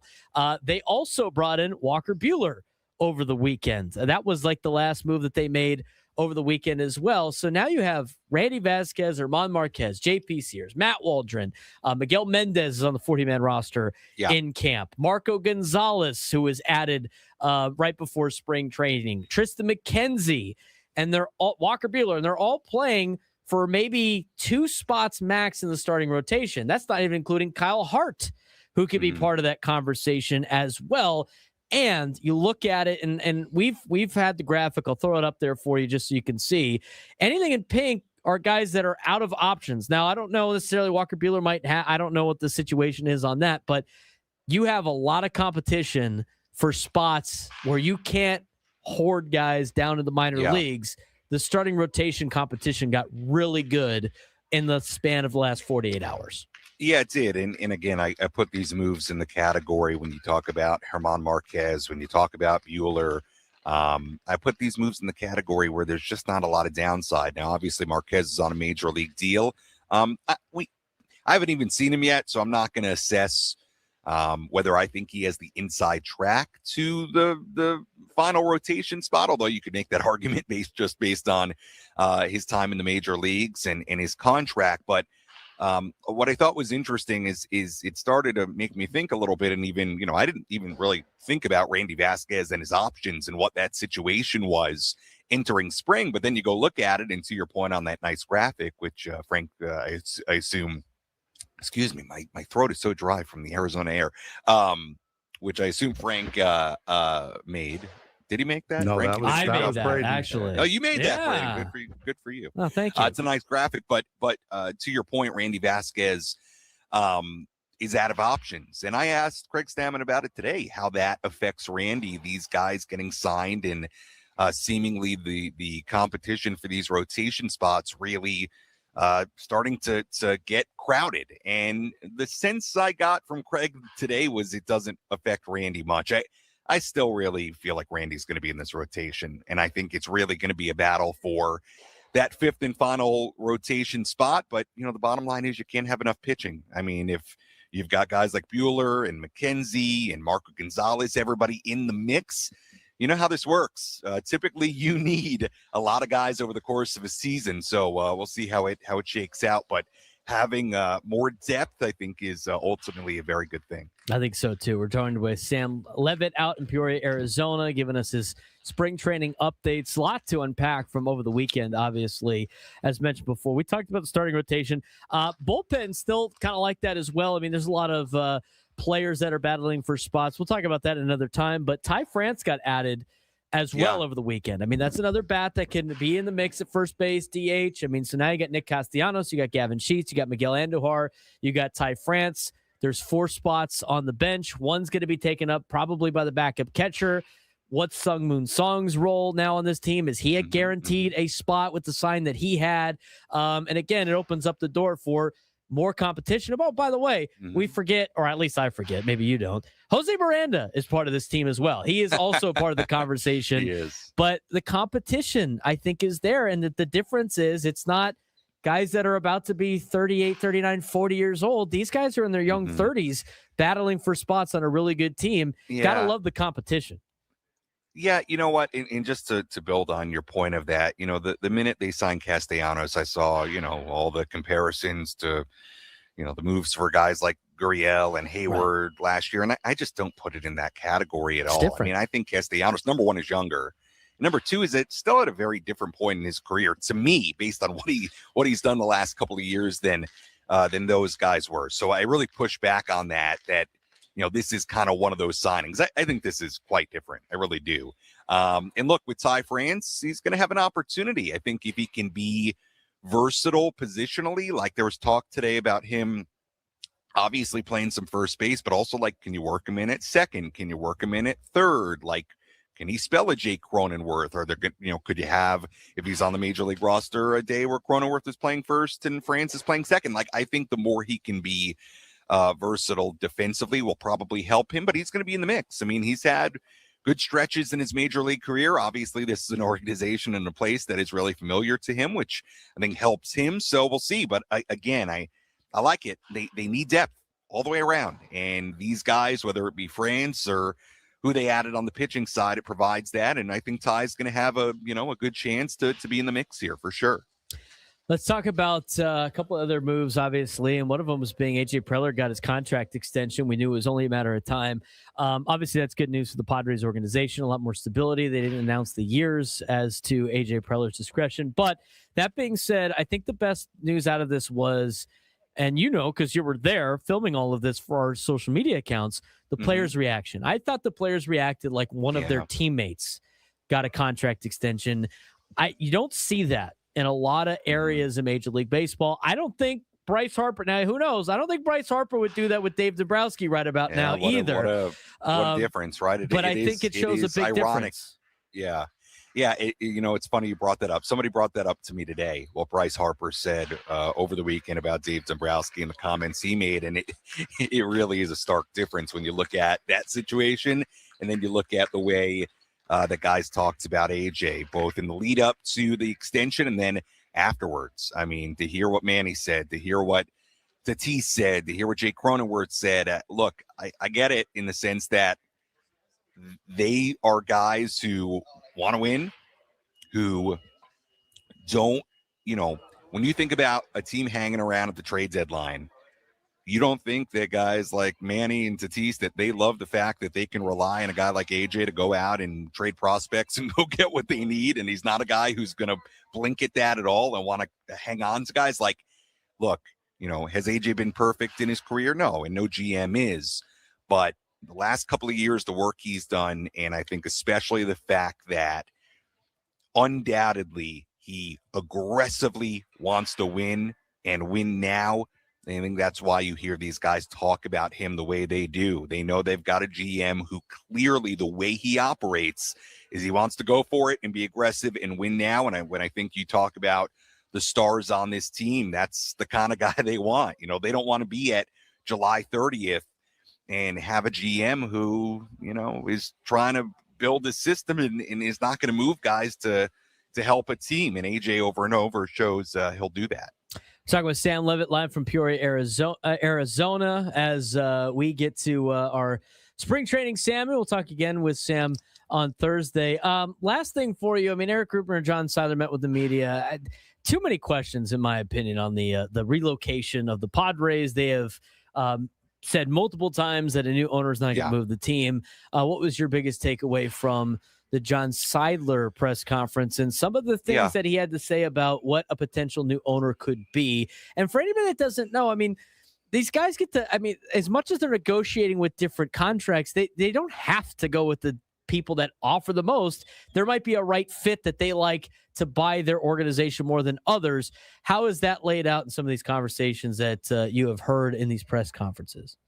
Yeah, look, I don't have any real inside information about the sale and the ownership, you know, potential ownership change. I will say, though, based on the press conference, I thought John Seidler did a nice job. I thought he answered the questions well. I did, and he's not going to be able to, you know, give you every piece of information you want. I agree with you. I you know, look, I look at San Diego and the amazing fan base and the support, and can't imagine that an owner would walk in here and make it his goal to move the team. So I don't worry about that. John Seidler, I thought, made it pretty clear that we should not worry about that. But look, I thought they did about as a good a job as they could of providing what information they could, explaining why, you know, AJ Preller was extended. And I thought John and both John Seidler and Eric Grutner did a good job laying out, you know, what they could about both the AJ situation and the potential sale as well. Sam, good to talk to you. Hopefully you could not get dried out as much. It's hard. I don't know what's going on. Tough climate out there in Arizona. I wasn't like this morning. I apologize. I'm like, it's all right. It's the middle of the day. Hydrate. I don't know what's going on. What time is it? 1:17 over there right now. Yeah, it's like you know what time right now either.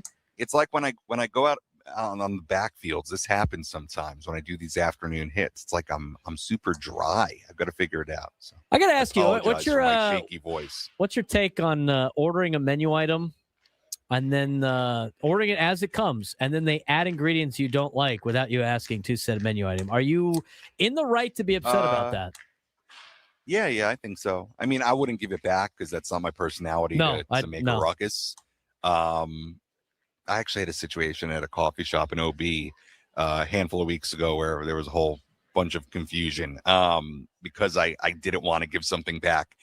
But no, you got to look, especially today, everybody's got their own dietary restrictions and stuff. I wouldn't give it back. I'd be maybe a little upset if it was something I really didn't like, but I certainly would not give it back because I just wear it. Like, that's what if I get do the too. wrong thing. Yeah. Let me tell you something about myself. Like, they could bring me the totally wrong thing at a restaurant, like the completely different dish, and in all likelihood, I'm not going to say anything. I'll be like, "Oh, thank you," and just stay. I'll go, well, I guess this is what I'm eating today, and then never go back. And that's and they'll give me the bill, and I can say the wrong thing. I'll be like, okay, all right, cool. This is we'll not be seeing you next time. You can make the argument that the restaurant would say, you know, hey, actually, you're not helping us because this was supposed to be somebody else's. True.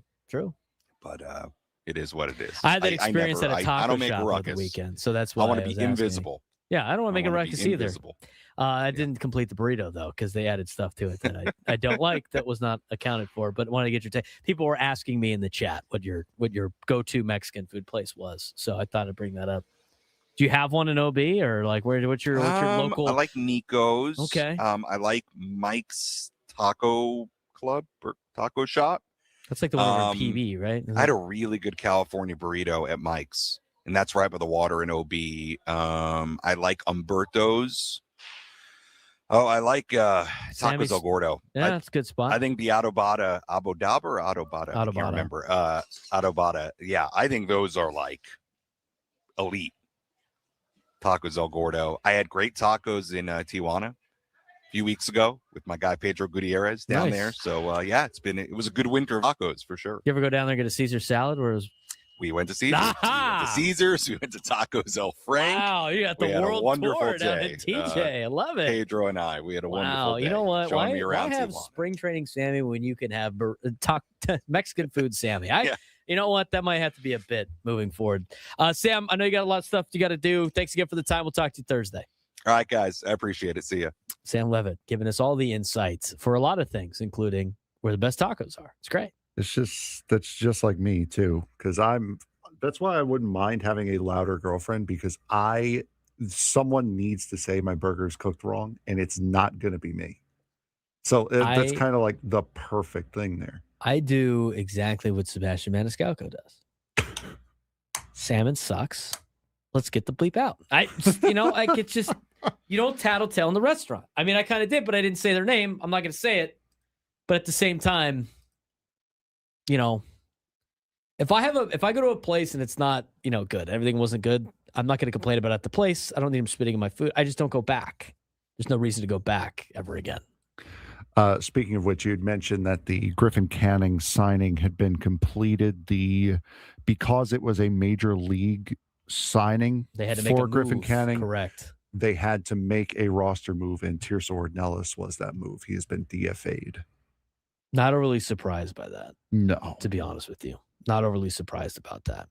All right, when we come back, there's some other stuff that we want to dive into here in this noon lunchtime hour at 12:35. Eric Newman, UCSD baseball coach, will join us.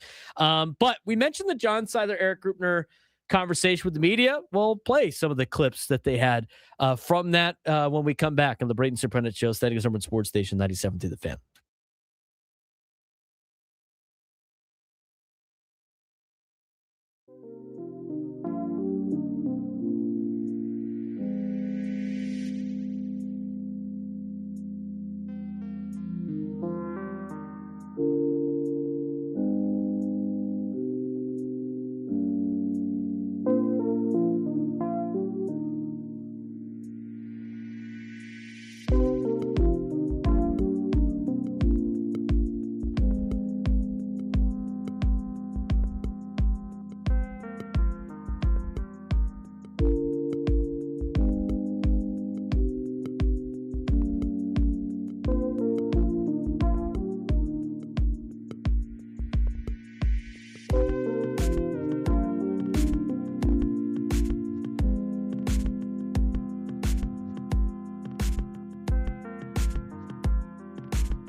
All right, we got some updates on the Padres put out their, that's probably what they were waiting for. Griffin Canning officially signed today with the Padres, and in doing so, as we mentioned, Tirso Ornelas has been DFA'd. So Tirso Ornelas is no longer part of the equation. We'll see what happens.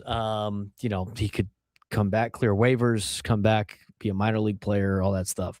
But he's no longer on the 40-man. They had to make room for Griffin Canning. So Griffin Canning is on the 40-man roster, if I'm not mistaken. Yes, he is.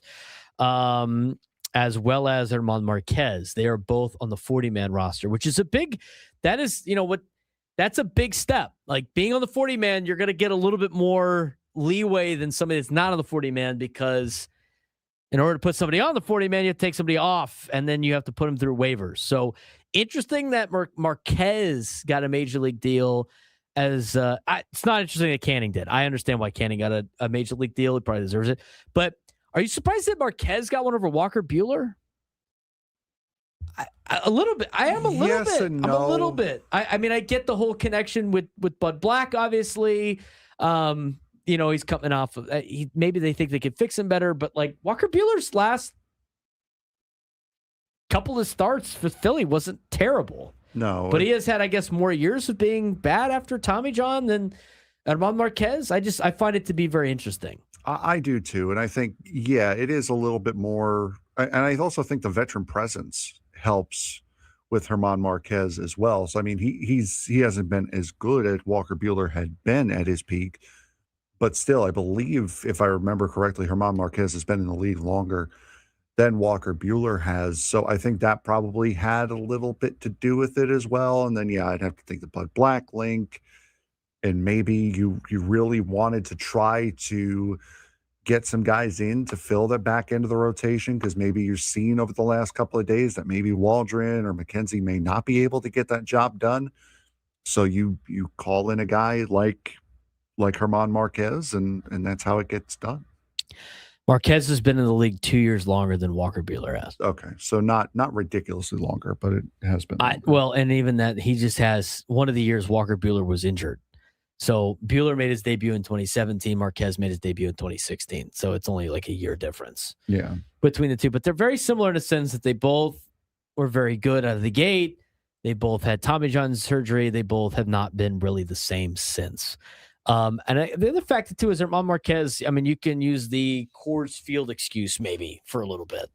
But some of the starts that Márquez had down the stretch were not Coors Field problems. They were just in general. I mean, he got roughed up here in San Diego a couple of times. Now, one of last year, but that was coming off of Tommy John surgery. He didn't pitch well. Padres roughed him up pretty bad. But we got some clarification on who's on the 40-man and who's got options left. Now, as of this list that they just put out, Walker Buehler is not on the list of teams of 0 options remaining, so he must have some. Ty France is not on there either, so we'll have to update our roster a little bit. I have to do it anyway because Tirso Ornelas is not part of the org anymore. You got DFA'd. But your 40-man roster is now set with 40 players. They had to take Tirso Ornelas off. And the 0 options remaining. Here are the players that don't have any options remaining in camp. Miguel Andujar, Luis Camposano, Logan Gillespie, Marco Gonzalez, Bryce Johnson, Ron Marinaccio, Tristan McKenzie, Jose Miranda, Nick Pivetta, Pablo Reyes, Nick Solak, Samad Taylor, Randy Vasquez, Matt Waldron. Kind of curious how some of these players with options and some not. So we'll update that graphic for you.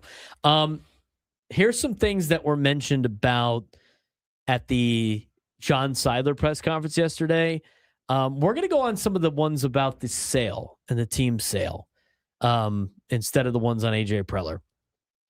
And the first thing asked of John at this press scrum yesterday was the update on the sale of the Padres and what the latest update was and where they're at with this particular deal and everything like that. So we're going to get to that in just a second, but we do need a contestant for the Midday Sports Standoff when we come back. When we come back, we're going to have Eric Newman on, UC San Diego Tritons baseball coach. He's going to join us. They got a win. They got one against UCLA this weekend. It was number 1 in the country, according to a lot of polls. So we'll talk to him about the beginning of their season. They will be ready for the Tony Gwynn Legacy Tournament coming up this weekend at San Diego State. Should be a good one there. But after that interview, we're going to need a contestant for the Midday Sports Standoff. 833-288-0973, 833-288-0973. And if you take me on sports trivia, this week you'll be qualified for a chance to win a pair of tickets to Zach Bryan at Snapdragon Stadium on July 31st. Tickets are on sale now at Ticketmaster.com. 833-288-0973, 833-288-0973. We'll get to what John Seidler and Eric Rupner said in the 1 o'clock hour. We just ran out a little bit of time here, but when we come back, Eric Newman, UCSD, will tell us about their first weekend in college baseball, as college baseball is now a week into the season. We'll get to that when we come back. Braden Surprenant Show, San Diego Sports Station 97 through the Fan.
Be sure to stay tuned at 1 o'clock. We're going to announce today's biggest fan. We also need a contestant for a Midday Sports Standoff. 833-288-0973. 833-288-0973. Giving away a chance to win tickets to Zach Bryant at Snapdragon Stadium on July 31st. Tickets are on sale now at Ticketmaster.com. Well, this weekend we had college baseball officially underway. We talked with Brock Ungrich on Thursday of the University of San Diego. We talked to Kevin Vance on Friday at San Diego State. And now it's time to talk about UCSD and their head baseball coach in Eric Newman, who has been there now for a long time, and he has done a great job with the program, helping them transition into Division I. And also, over the weekend, didn't win the series, but did knock off the number one team in the country in UCLA at least once. Eric Newman joins us on the Braden Surprenant Show. Coach, what's going on? How'd your weekend go? How's everything going on a Tuesday? Hey, thanks, Braden. Thanks for having me. Man, yeah, what a way to start. As I told our guys, we're going to find out really quick a lot about our team, and we did, and it was a lot of fun. I mean, they're a really, really good team. They've definitely earned their number one ranking, and I love the way our guys competed throughout the weekend, and getting the game on Sunday was a big boost for us. That's always big, and when it comes to RPI and scheduling, Coach, to get at least one out of some of these series when you're going against top competition. I mean, the same thing with Tuesday nights in college baseball, especially in Southern California. But, it's tough to kind of gauge as a coach to see where your guys are at. You're going against really good competition this early in the season. But, what'd you like the most about the way your guys competed this weekend against UCLA? Well, number one, I think the thing I liked the most was just the competitive spirit that we held on to throughout the entire weekend. I mean, Friday night we're up 3-0 in the third. We make a critical error and gave them some momentum and gave them an opportunity to get back in. And like the number one team should do, they made us pay for it. Saturday, it's a 3-1 game in the eighth. It gets away from us a little bit at the end. We mounted a little bit of a rally in the ninth. And then Sunday, I felt like we were the more aggressive team or the aggressor in most of the game. And so that's just for me, what I liked the most was our competitive spirit, and we stayed together. Would have been really easy to show up on Sunday and go, hey, we gave them we took a couple good shots at them and then be down 4-3 in the eighth with their closer in the game. But our guys kept fighting. So that was the best thing for me. Saw a couple of really good performances individually, and those are good. Our first baseman, Gabe Camacho, La Costa Canyon kid, had a really, really good weekend. And I thought was one of the, if not, obviously they got a shortstop that they like a lot, and they got a couple All-Americans over there. I thought Gabe showed up just as productive and just as ready as anybody on the field that this last weekend. We're talking with Eric Newman. He's the head baseball coach at the University of California, San Diego, UCSD. The Tritons, as they start their campaign, went 1-2 this weekend, but knocked off the number one team in the country in UCLA on Sunday. Now the turnaround is into the Tony Gwynn legacy. We talked to both Kevin Vance and Brock Ungrich. I mean, obviously, with Kevin being the head coach at the place that Tony went to school and coaches at, he has to, obviously put this thing on a little bit. Brock Ungrich, who played for Tony, talked about the importance of this. But how important is it for you at being one of the coaches here in town, one of the D1 coaches in town, to be a part of this Tony Gwynn Legacy tournament and to keep the thing going in honor of Tony Gwynn? Yeah, I think it's really special, and I think it's really important for all of us to continue to do our best to keep this thing on a good trajectory. We would love to have this thing be a staple, I think, every single year and call it for college baseball, one, for the city of San Diego, and for Tony's legacy. It's just such an important thing to be a part of. So we're really fortunate. I'm really grateful that I get to be a part of it and that our program gets to be a part of it. As a member of the San Diego baseball community, it's really special. So we're looking forward to it. It's a good weekend. We got some good teams in town. All three places, USD, San Diego State, and Triton Ballpark will all have good games going on all weekend. So it'll be a great opportunity for those that like to watch college baseball to get out and catch some. And we talked to both coaches, obviously, about their San Diego connections with the players here. I mean, it's such a hotbed for talent, but, for all of our listening audience that watched a lot of these kids play when they're in high school, who are some of the big San Diego names that represent UC San Diego now at the college level? Yeah, I mentioned Gabe Camacho from La Costa Canyon. We have Liam O'Day and Addison Klepsch from Del Norte High School. Rafael Dunn was at Saints and Cathedral, your place early on. Evan Sonaris went to San Pasquale. I'm sure I'm forgetting a few. Our roster is comprised. We got quite a few San Diego kids on our roster, either now or coming. And in our incoming class has a ton of like 5 or 6 San Diego kids in it too. So we're really excited about the ability to recruit the highest talent here in San Diego and get them to play here and play great college baseball. How have you watched this program grow? I mean, since you have taken over the program and seeing it go to Division I, I mean, in your first couple of years now, back at the Division I level as a coach, but also with this program, what are some of the things that you've seen that you're the most proud of when it comes to the Tritons being at a D1 level?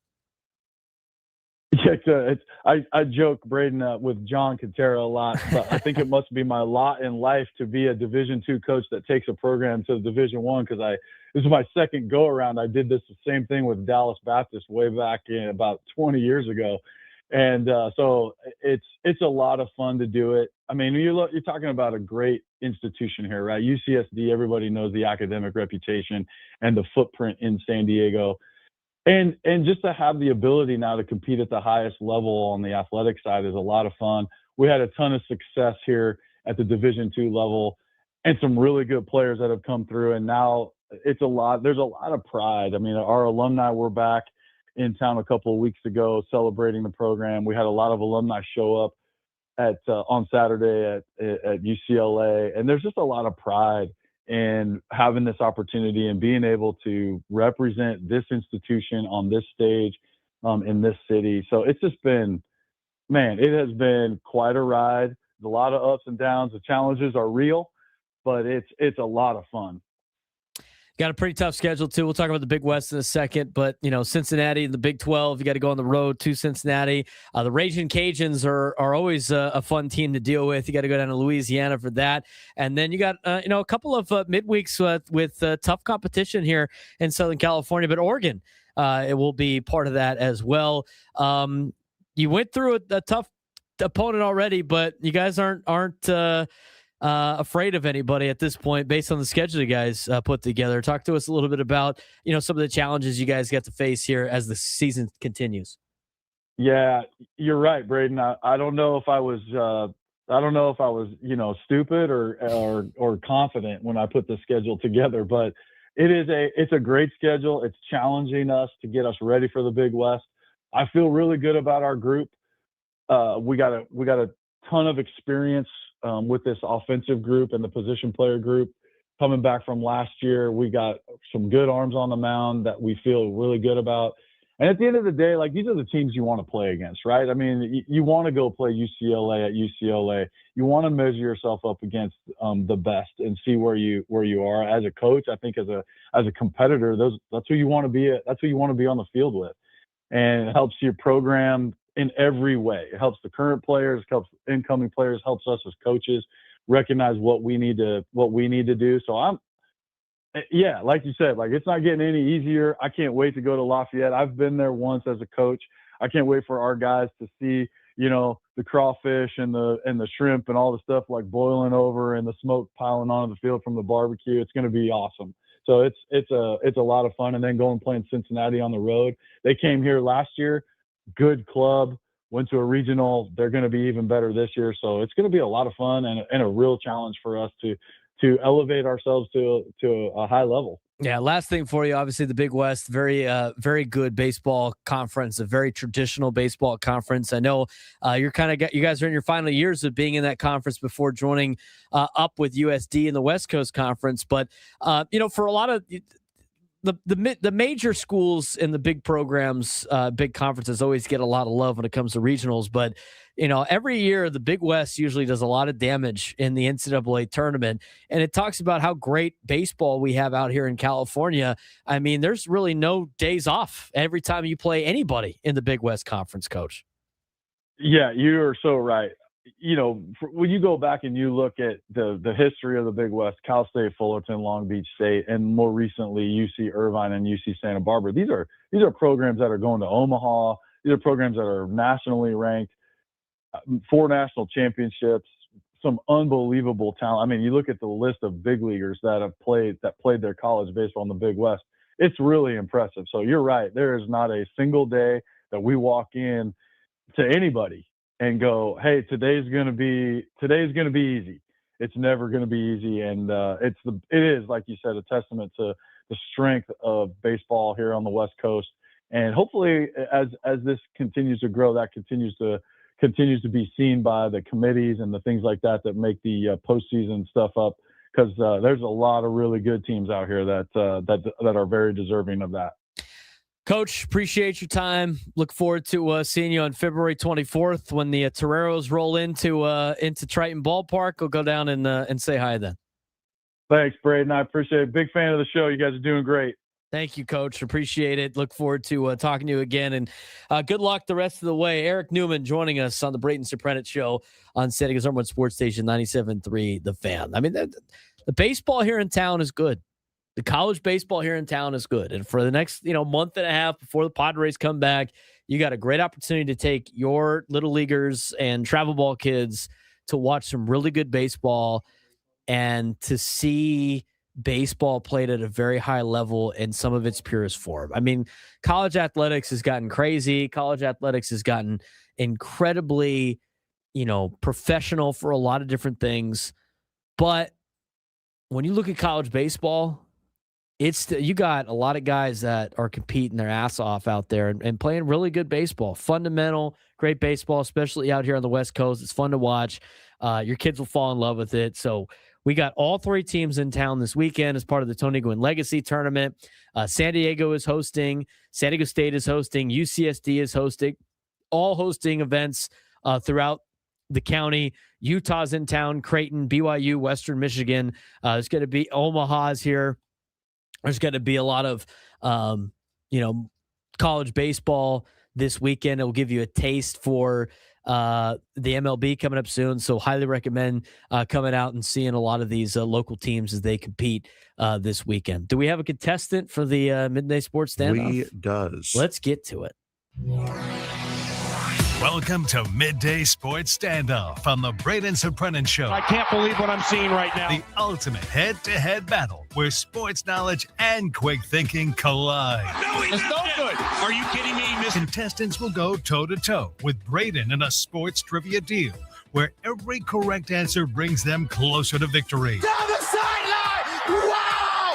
Unbelievable! But 3 strikes and it's game over. This is not Detroit, man. This is the Super Bowl. Can you outsmart Braden? The Midday Sports Standoff starts now.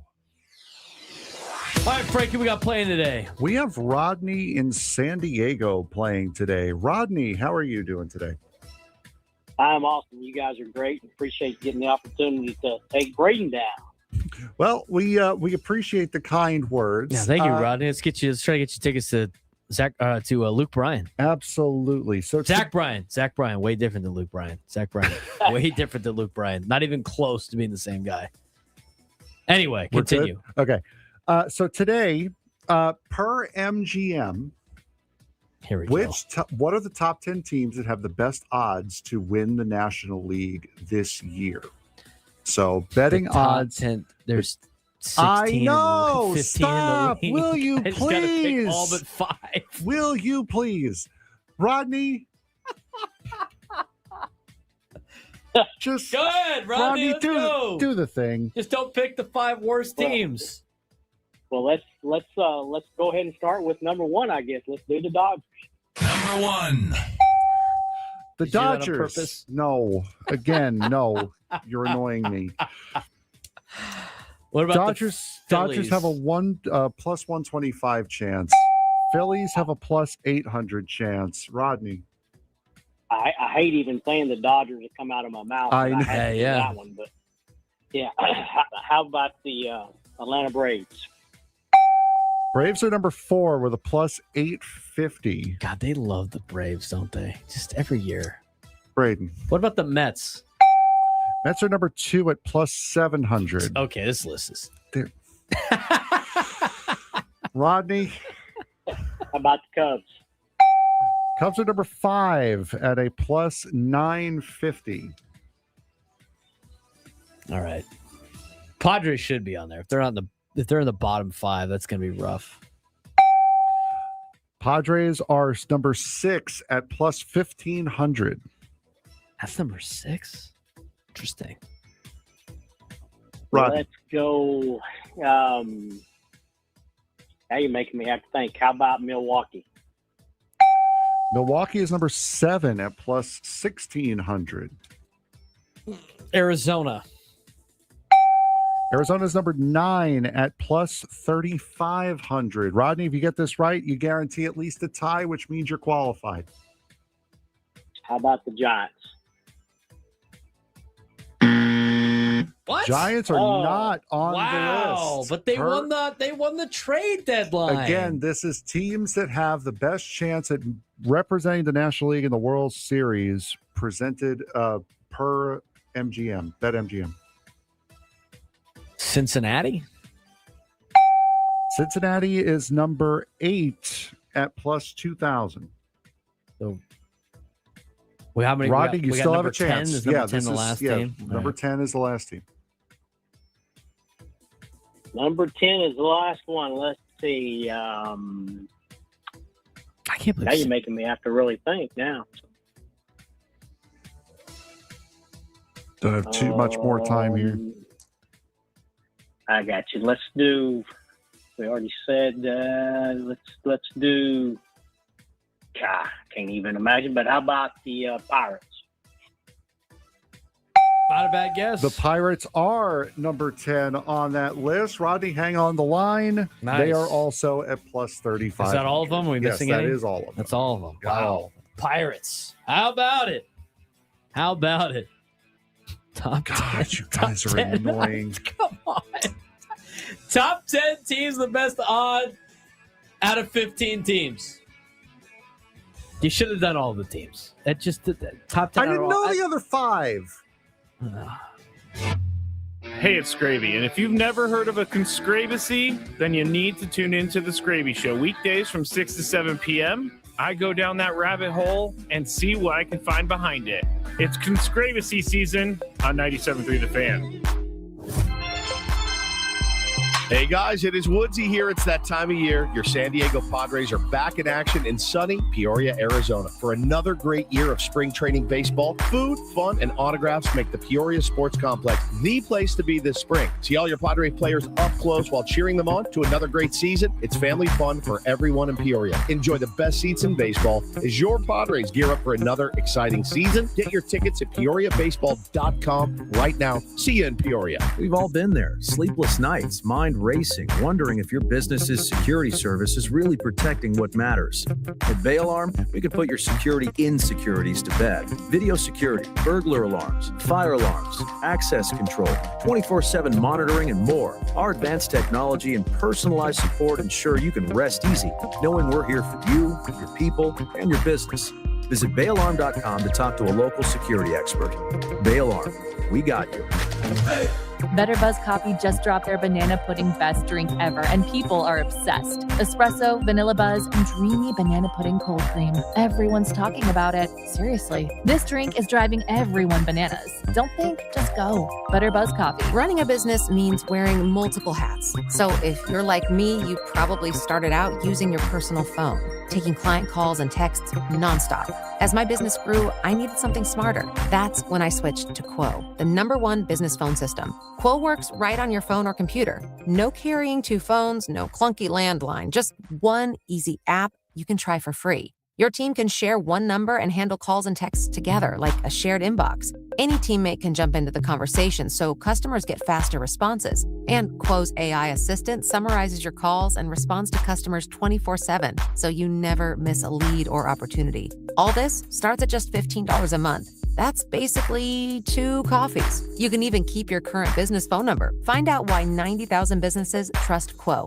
No missed calls, no missed customers. Try Quo for free at quo.com/sports. That's quo.com/sports to try Quo free. QUO.com/SPORTS. Hot tub. Major manufacturers and warehouses clearance of new 2026 inventory. Friday through Sunday. Mission Valley Mall. Over 100 hot tubs on display and everything must go. New 2026 inventory. Hot tubs starting at $29.95. Full inventory 40 to 80% off. See the revolutionary swim spa in action and save up to 60%. Trade-ins welcome. Free delivery. We'll even haul away your old hot tub. Worry-free installation. 18-month interest-free financing. Millions of dollars of inventory must be sold. Mission Valley Mall in the Big White Tent.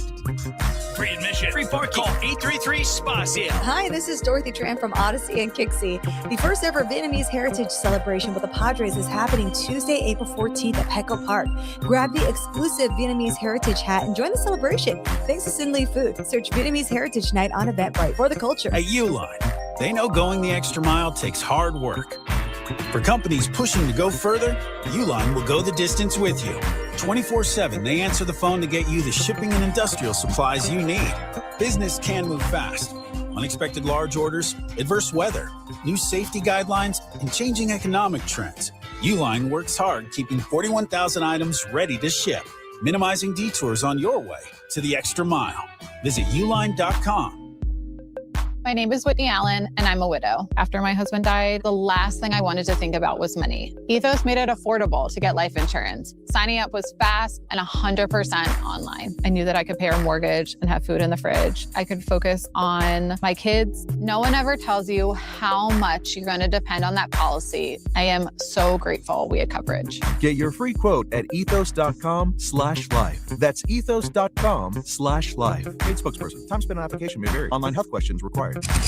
Padres, Mariners, Cactus League Baseball on the Fan. Gonna go! First pitch of the spring to Manny Machado. Our coverage begins Friday at noon. The Padres play here on 97.3 The Fan. KWFN and KWFN HD1 San Diego. We try not to let things get too serious in the morning, except when we're talking about the Padres. Wake up with Ben and Woods, weekdays from 6 to 10 a.m. on San Diego's #1 sports station, 97.3 The Fan. And Odyssey Sports Station. Cheers to two.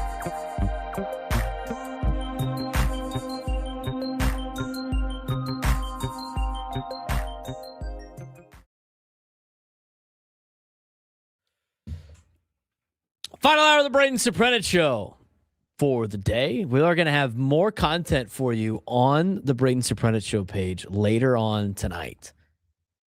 Commercial break. With the commercial breaks, what we do, we also have extra content. We're going to talk about the goals. We're going to talk about the NHL, the NBA. We got extra content on Aztec basketball. We haven't even got to talk about the Aztecs. They play tonight against Grand Canyon. We'll have the Bubble Watch update for you on our Braden Surprenant Show page. We will have tons of stuff ready for you for extra content. Again, this is why you have to subscribe to the Braden Surprenant Show page. More than just the content. We're up to 753 subscribers. We'd like to get over 1,000. We appreciate you guys joining us. It's great. Love having you around with us. Again, if you haven't done so already, youtube.com/@B_SURP. We're going to have a bunch of different stuff coming out tonight on our Braden Surprenant Show page. So be sure to stay tuned to that. We'll have all our extra content up there. And again, if you missed any part of our show, you can go back and listen on the Odyssey app. You can watch on YouTube. You can also find us wherever you get your podcasts. It is time. It is time. No, not to give out a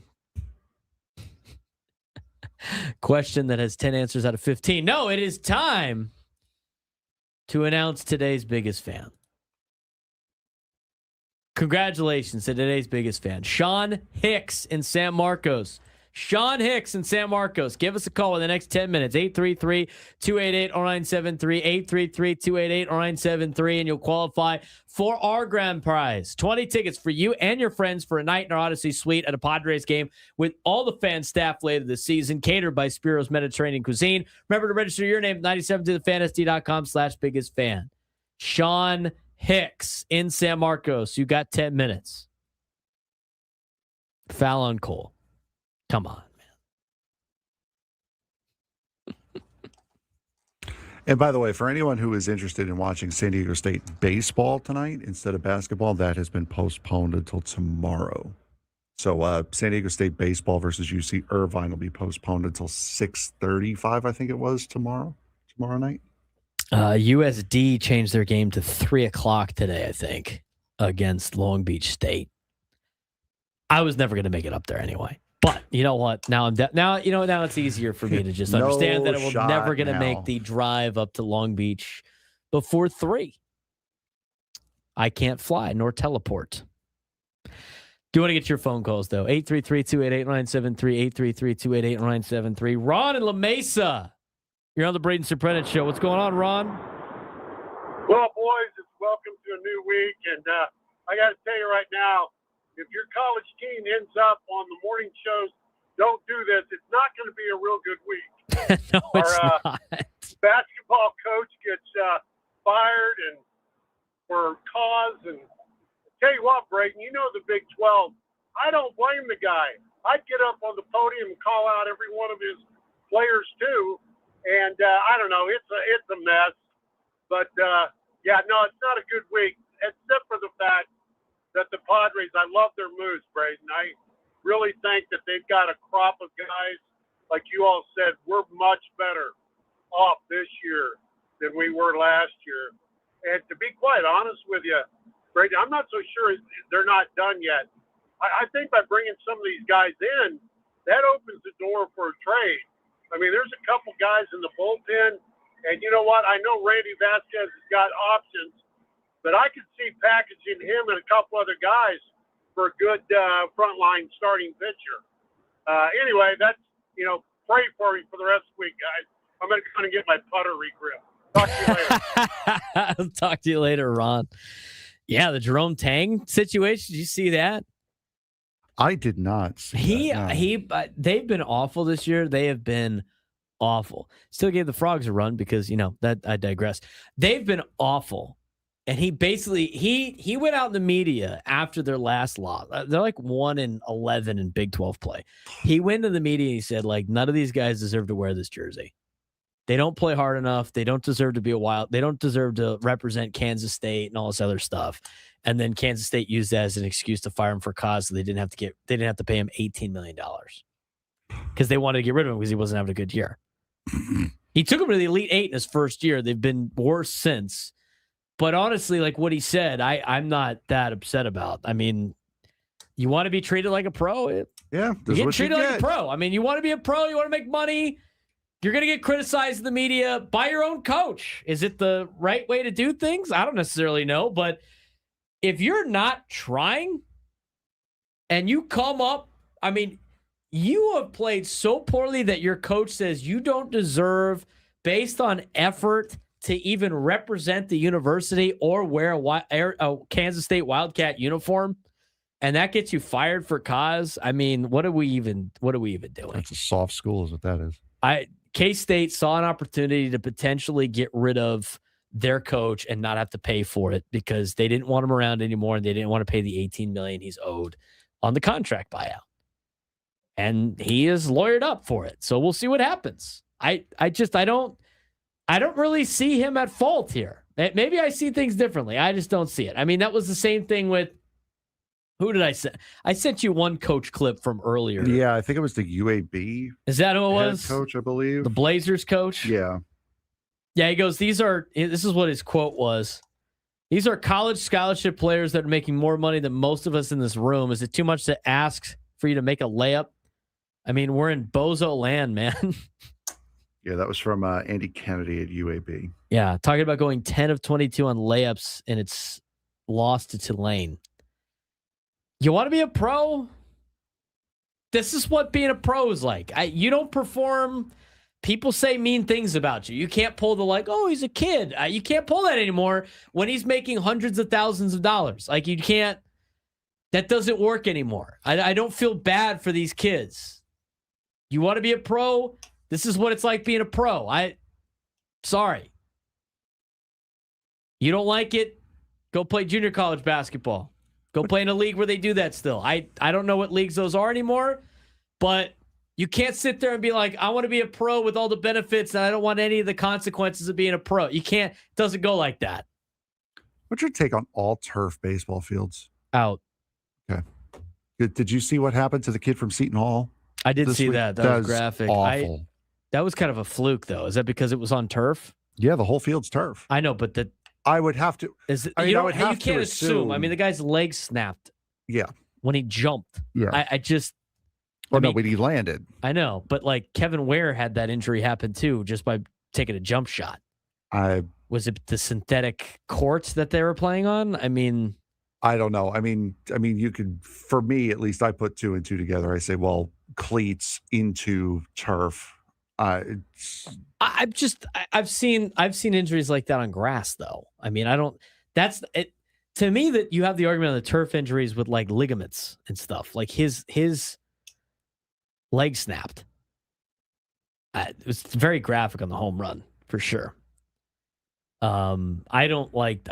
As a player, it's nice to play infield on turf. You get a lot of true hops. As an outfielder, you get some wicked hops that go over your head on some high bounces. But and then the other thing too is teams that aren't used to playing on turf, if they go play on turf, they always overslide the bags. Yeah, that's and always get called out. 833-288-973, 833-288-973. Let's get out to Tim in Miramar. Tim, what's going on, man? Hey guys, hey, burritos are a tricky thing, Braden. Yeah, you know they are. We all got our favorite shops, but what they did to you, man, that sounds like an egregious foul. That's a foul. I agree. Tim, you know what, Tim? It's a tech for sure. It might be a flagrant too at this point, but we'll find out. My girlfriend says otherwise. She says I still have to go to that place, so I don't necessarily know if I have a say in the matter, Tim. I don't know. Could be a fine or a suspension coming. I don't know. Hey, that's true. Egregious. What do you got for us on Padres baseball? Moving on to the Pods. Totally agree. This team is definitely set up so much better going into this season than they were last year. On paper. No excuses. They filled in the holes where they needed to. They've done a great job, and they got weeks to go to figure out which 26 are going to make the team. A couple of points, if I may. One, right now, Mason McCoy's not making the 26. They do not have a backup shortstop. I don't know who that's going to be, but right now they don't have one, and it's not Cronenworth. That just moves too many things around. So I think they got to figure that out. First base, they didn't really have a backup first baseman, but they got a lot of guys, and France is a heck of a defensive first baseman. And then my last point, you had said something to the effect that Tatis was hugging Preller and said he's going to get us. He's the guy that's going to get us to the World Series or win a World Series. Is that what Tatis said? Something to that effect? Tatis said that if anybody could do it, it's him, basically. Well, along the lines of what he said. He's got that all wrong. Okay. The last time I checked, Preller has not taken any ABs. So the guys that are going to get this team to the World Series are Tatis, Machado, and the rest of these core players. Merrill, Cronenworth. Those are the guys. They filled in the holes excellently, and if these guys don't perform better than they did last year, they can all have better seasons. And that's what they're going to need in order to move on, get to the playoffs, and move on in the playoffs past where they've been. The core players, i.e. Tatis, Machado, Merrill, Cronenworth, and Bogarts. Those are the guys that got to play better, and then we got a heck of a chance. And I don't miss Schulte one bit. So far, what I've heard from Stamen, I like. He's the wild card in this, but still, the core players, and we're moving on. Thank you, gentlemen. Thank you, Tim. Appreciate the phone call. I mean, they could move some pieces around, too. I mean, like Adam in the chat, Adam said, I mean, you could have Manny play shortstop. He'd probably be okay. Manny's one of the best defensive players in the game, period. That's where he came up. Yeah, he was a shortstop. You can move Sung Moon Song to third base. You can move Ty France to third base. I mean, you can move things around if you absolutely need to. But if there's an injury, what's going to happen is Mason McCoy is just going to get pulled up. He has options. You can option him down to El Paso. You can option Will Wagner down to El Paso as well. I mean, these are guys that have options still.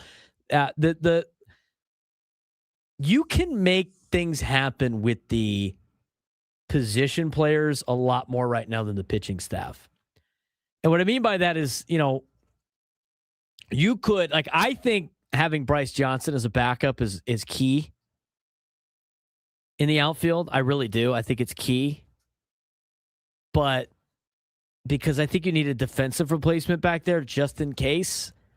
You have a really good defensive outfield as it is. I don't know, is Bryce Johnson going to get picked up if he's on waivers? He might. Who knows? But I like him having some speed on the bench. Like if you decided to not have Bryce Johnson make the team and you have Ty France make the team, you got a lot of guys on the bench, Frank, that kind of do the same thing. Corner infielders on the team to hit, not necessarily field too much, not necessarily there to run the bases. Who's your pinch runner? Sungmoon Song? Maybe. Probably, yeah. If it's not going to be Bryce Johnson, it'd probably be Sungmoon Song, and I'm not sure about his quality at running the bases just because I haven't watched him play. We haven't seen him play a game at the major league level. I mean, he's played in Korea.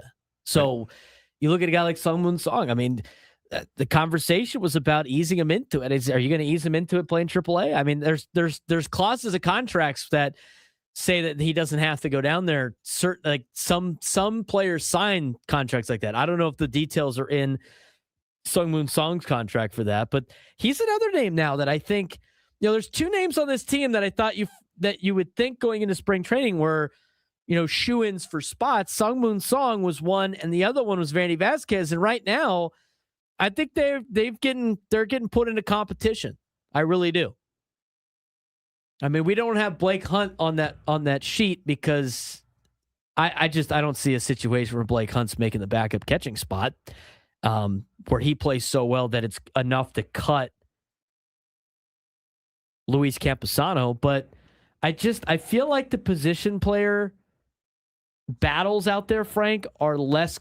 They're more cut and dry. They're less finagling that has to go on, as you have with the starting staff and the bullpen. Yeah, and again, I mean, you have Miguel Andujar looking at the list. We'll throw it up on screen here again. Tirso Ornelas got DFA. I'm working on trying to fix it. We haven't. This is what we had at the beginning of the day, not since the Padres have updated this. You have Miguel Andujar as a first base. He is more of an outfielder now. He started his career as a third baseman, and he's been playing primarily left field ever since. Now, I understand with the situation the Padres have, they may force him into playing first base, but I would consider if Bryce Johnson is the guy that goes down, my thought would be that they're thinking of Miguel Andujar as the outfield backup. Well, they're giving reps to Sungmoon Song in the outfield, and Andujar has played in the outfield. I mean, Nick Castellanos has played in the outfield. Out of the group, I think they're really hoping that Sungmoon Song can play the outfield. Probably, I really do. Yeah. Because out of the group, Andujar is not that great of a fielder. Nick Castellanos is not that great of a fielder. You're not going to throw. I mean, I know Gavin Sheets is an outfielder, but he's not a fourth outfielder. I mean, there's a reason why all these guys are getting reps at first, Frank. It's because they don't want them to play in the outfield. They don't necessarily want to play in the outfield. So to me, it's like, if they could get Sungmoon Song enough reps in the outfield, maybe Ty France makes the team. I mean, we haven't talked about Jose Miranda yet either. I mean, that guy's got to have to try to battle his way onto this team as well. But you have your utility guy in Sungmoon Song. Miguel Andujar is going to be the guy that's on the team to hit lefties. Nick Castellanos is on the team to be a DH if he can hit. Luis Camposano is your backup catcher. Gavin Sheets might platoon at first base, it might sound like. And it's going to come down to, I think, like Bryce Johnson as a fourth outfielder, or a guy like Ty France, and then Sungmoon Song is your fourth outfielder. Okay. I mean, these are the kind of conversations you have to have. Like I said, we love you guys, and we really appreciate if you guys don't derail the show for breaking news. Why are you acknowledging that? Why are you acknowledging that? Because it's entertaining. That's why. Stop it. No, it's not. You're entertained by this? Move Andujar to left field. Come on, brother. Trade Ramon, Sheets, Bradley, Salas, and our second prospect for Bryce Harper. Whoever the second prospect is, I don't know. Just ship him off. He's hating the Philly. He's hating Philly after their owner called him not elite. Castellanos locks in as designated hitter. Nice. I see no problems with this. There is. You know what? I think the Phillies would love to do this. I don't know what. I don't know what world that would happen in. Like, I mean, if you believe that there are alternate realities, what alternate reality? I can't believe that we're happen actually taking time to answer that. All right, we got to get an update on the ownership stuff. I don't know how many times they had to ask John Seidler about the team moving. I thought that was a gigantic waste of time. He mentions that the team's not moving if they sell the team. What's the latest on the information about a team sale? We will hear what John Seidler and Eric Krupner had to say when we come back at the Braden Surprenant Show, San Diego Sports Station 97 to the Fan.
123.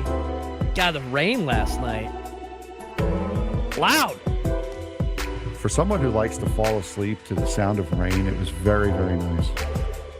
It was, it got loud last night. Thunder in my area of San Diego. I usually don't wake up to that stuff in the middle of the night, but I did. I was like Texas loud. But need the rain. It's great. It's not supposed to rain till like later on tonight, I think. It's the latest update. For 4 days of straight rain, you know what? San Diego does it best. We had actual sunshine in between today. It's great news. He's Frank Marchese. I'm Braden Surprenant. It's the Braden Surprenant Show, San Diego's #1 sports station, 97.3. The Fan, we're broadcasting live from the Bill House Studios. We know how. We're going to talk about Aztecs basketball in just a little bit. They got a big game tonight against Grand Canyon. But what's the latest on the ownership deal with the San Diego Padres? I'll give Frank some time to pull up the video real quick. But John Seidler and Eric Rubner yesterday met with the media in Peoria, like they always do at spring training.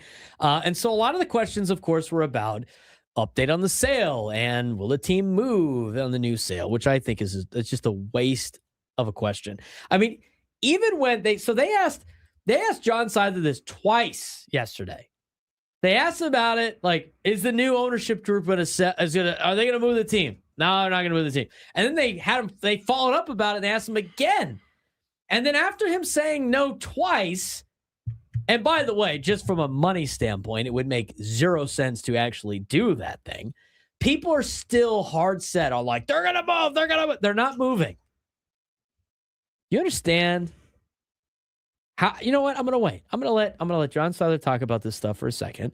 And then I'll talk about how stupid it would be for an owner to come in, buy the team, and then spend almost double the amount to move said team. Let's start with the latest update on the sale. Okay, John Seidler had his latest update on the sale of the Padres, kind of the process. I mean, obviously they're ongoing conversations and negotiations, so can't probably get into the details. But here's what John Seidler had to say about the update on the team potentially selling. BDT and MSD partners are the club's advisors in the sale process. They're conducting a robust process. We've had tremendous interest. There has been interest. Some parties have been reported in the press, others have not. There are more parties interested than has been reported. Process like this, like AJ likes to say, every offseason is different and plays out in its own timing.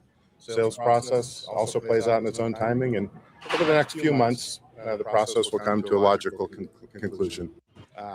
BDT and the interesting part about that piece was there's a lot of names in there that have not been released to the press. I mean, there's a lot of other entities out there. You know, maybe it's some team owner that you want to buy the team that might have put an offer in, or not put an offer in, but at least talked about it or has been in contact with the Seidler family. We'll see how that plays out.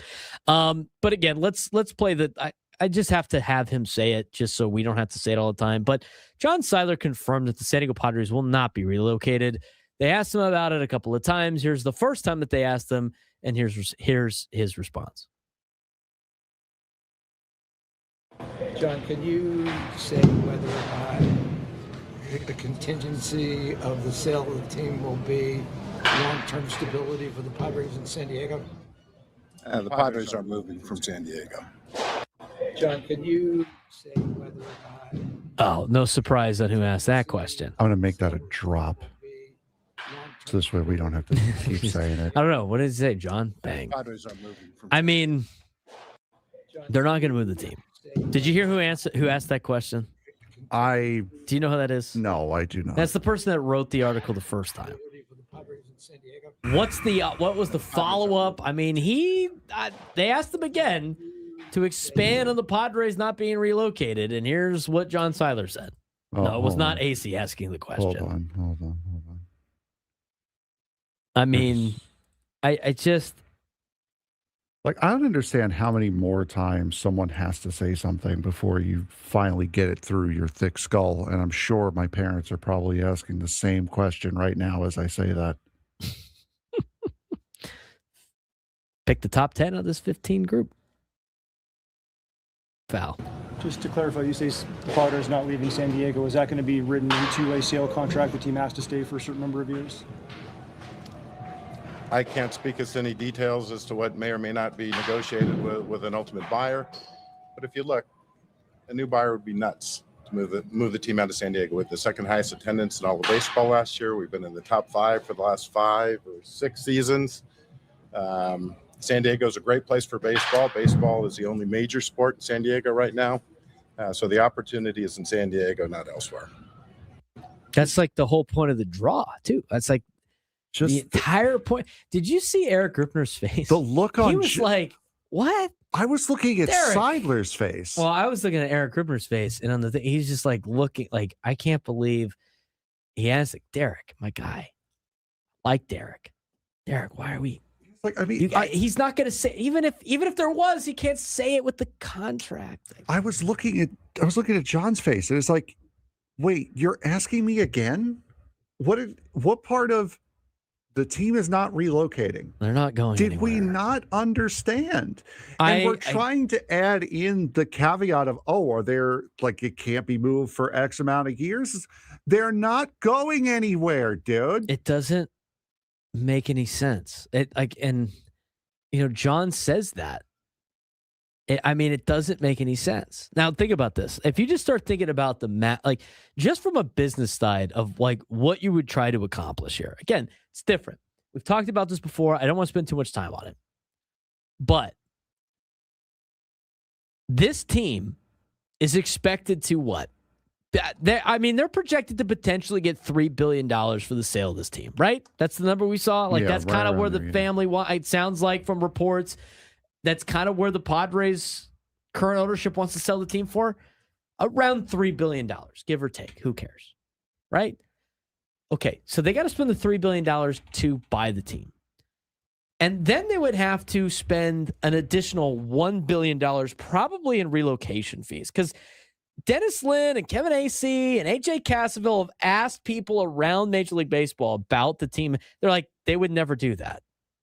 We wouldn't do this. So they would have to spend the $3 billion on the team, then $1 billion on a relocation fee. The only place he would relocate to is a place that currently does not. Are there any baseball stadiums out there that are up to par with Petco Park that somebody could just easily move into, Frank? I don't think so, which means you got to build your own. And how much are stadiums going for now? $2 billion? Yeah. Probably north of that now, $3 billion. So you seriously think that somebody is going to buy a team for $3 billion and then pay an additional $1 billion to move said team to then build another stadium on its own that's going to cost you an additional $3 billion, in which you're spending almost $7 to $8 billion to move a team to a city, and then you think that team is going to make you more money somehow? It doesn't make any logical sense. Like, the more you think about it, billionaires and people that can buy sports franchises made money by not burning it, by not taking it and setting it on fire like in The Dark Knight.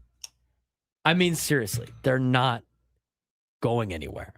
Can we please, finally now, we've heard it from the horse's mouth multiple times. They're not moving. Can we finally please put this ridiculous, stupid, this is a slow day, I need something to write about article? Can we put it to bed now, please? Finally. They're not going anywhere. The one guy that you needed to hear it from right now, the owner. You know what? The guy who's in control of the team, the guy who's in control of selling the team right now just said it twice.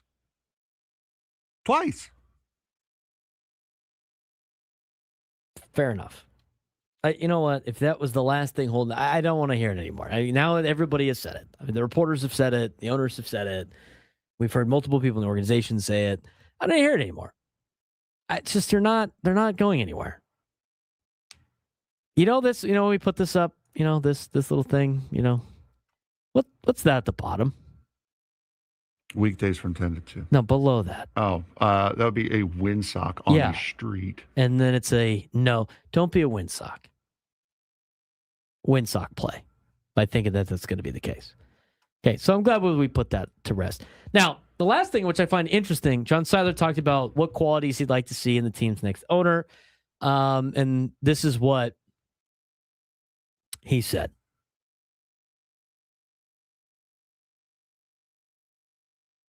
To see what everybody would like to see. We would like to see somebody with ties to San Diego, a deep love of San Diego, and a deep love of baseball.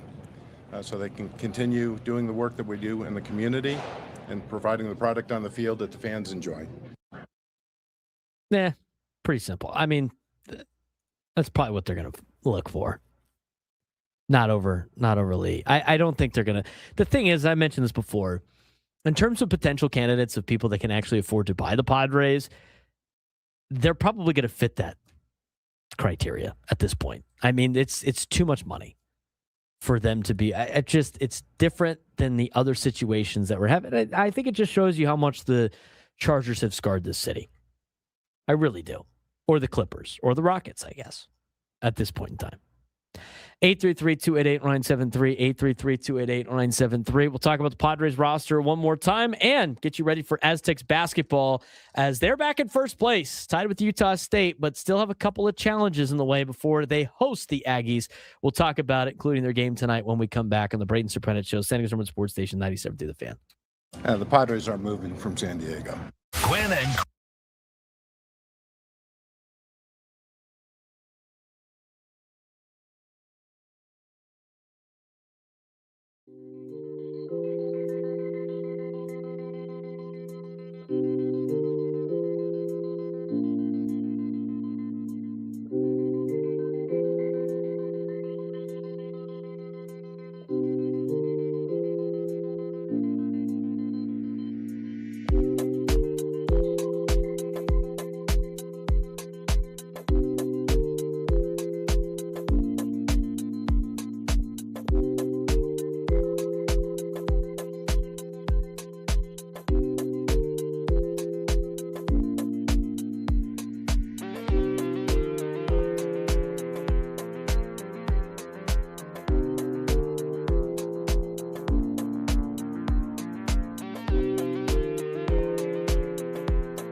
Final segment, Braden Surprenant Show. San Diego's #1 sports station, 97.3 The Fan. Appreciate all you guys joining us today. Lots of Padres talk on the show today. If you haven't done so already, subscribe to our page at B_SURP on YouTube, youtube.com/@B_SURP. We post a lot more content. We're going to have some interesting content on Chucky Lozano posted on there later on tonight. Did you guys see the news? I mean, they had an article about his brother, Brian Lozano. He does not have a lot of good things to say about Chucky, let me tell you. He's definitely it seems like he's on the side of San Diego FC with this entire matter. We'll talk about that on YouTube at B_SURP. We have tons of content on there. All of our interviews with Drake go on there when we recap soccer. We have content on the NBA, the NHL, just so much extra content for sports that we don't get to during our 4 hours that we try to play for you on YouTube in between commercial breaks. But if you want to see extra content, we have it for you at the Braden Surprenant Show YouTube page at B_SURP. Also, to access it, 97.3 The Fan on YouTube. If you pull the main site up, scroll down to our shows, and they'll have the logos of all the shows here at 97.3 The Fan. They have a subscribe button. Click the subscribe button right underneath it. It's awesome. It sets it. You could subscribe to Ben and Woods, the Braden Surprenant Show page, Gwen and Chris, and then all of our content. Instead of having to go find it on YouTube, it's just right there as soon as you pull up YouTube. It's great. Be sure to subscribe to us. It's free to do. You're basically just giving us a like or, giving us a follow. It's how you're doing on YouTube. We appreciate that. We try to get you some extra content on there, and we will have more content as spring training continues. We got a lot more to discuss when it comes to the Padres. And again, just kind of to wrap this up after day one of this conversation, because here's the thing. Nothing is really going to change, Frank, until they start playing games. And when do they start playing games? Friday. Yeah. And even the first one, you're going to have one at bat for some of the good players. I mean, not all of them are going to play. You're not going to have your opening day roster ready to go. It's going to ease into it. You're going to see a lot of this. We will be airing the game on Friday, which is great. First chance at Padres baseball. We're going to have it on the airwaves on 97.3 The Fan. You get to hear Jesse again. You get to hear Tony again. That game will start at noon Pacific time as they take on the Mariners for their annual game that they have out in Peoria. It's always the first game, the two teams that share the complex. And it'll begin the quest for the brand new TVs if you come in first in the Cactus League. So we'll see if the Padres could do it this year. They've been close in the past, but I don't know who won the TVs last year. I don't remember. I don't know. Who won the Cactus League last year? I always like looking back at the Cactus League standings, after what the Giants results were. Wow. You know what? Not only did they win the trade deadline, they also won the televisions for coming in first place in the Cactus League. Giants went 21-6-4. And 4 ties. Some reports indicate 19-6-5. MLB.com's got them at 21-6. I'm going to go with that. That's fair. Kansas City Royals, second best team in the Cactus League last year, 20-12. Lovely. Yeah. Dodgers 14-9. All right. Well, they made the playoffs. Chicago 12-9. They made the playoffs. Arizona went 17-14. Oaklamento 17-14. You want to tell me who came in last? Cactus League? Seattle. They went 11-19. They had a pretty good year. Angels and White Sox also came in last. 11-19, 11-18. Padres went 12-17. Finished 10 games out of first place. We got to get the better numbers here. Who won the Grapefruit League? You know what? Maybe it's a sign of the times. 75 inches. That's the number, the size of the television. That's what we need. Guys, it's the only thing that gets cheaper in this world are televisions. You tell me these guys can't buy their own TVs? We still got to give these away as a championship gift? Grapefruit League champion was the Blue Jays. Yes. Maybe they were on to something. Oh, there you go. Maybe they were on to something. Astros came in second, 2 games back. Red Sox, Phillies, Yankees, Braves, and then there's the Mets. By the way, perfect 13-13, a little 500 mark there for you. Just the thing that I always remind myself when it comes to like spring training and preseason results. I can't wait for the overreactions to at bats and stuff. It's going to be fantastic. Just remember, the year that the Detroit Lions went winless, they were 4-0 in preseason. I mean, hadn't like the Ravens had a streak of they had never lost like a home preseason game and like, or they hadn't lost a preseason game in like 30 years, like whatever it was. I'm not sure. There was like some long streak for the preseason for the Baltimore Ravens that they were just dominating. But yeah, the winless Detroit Lions went undefeated in preseason the same year. Oh, dang it. I hit the wrong thing. I said preseason record and I messed up and I hit schedule first. Baltimore Ravens, I thought they set a record. This video, by the way, still has not downloaded. It's been an hour. Oh, here it is. The Baltimore Ravens won 24 straight preseason games. Wow. From August 11th, 2016 on to whenever it was, I guess 24 straight of those.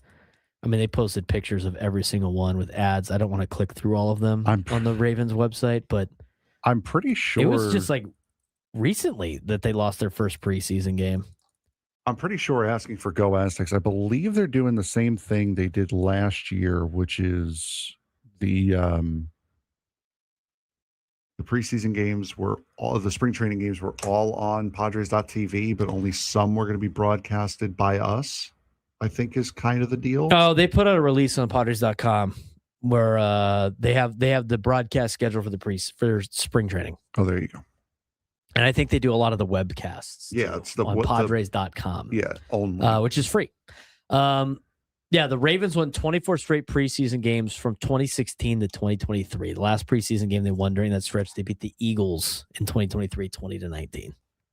How about that? Eagles!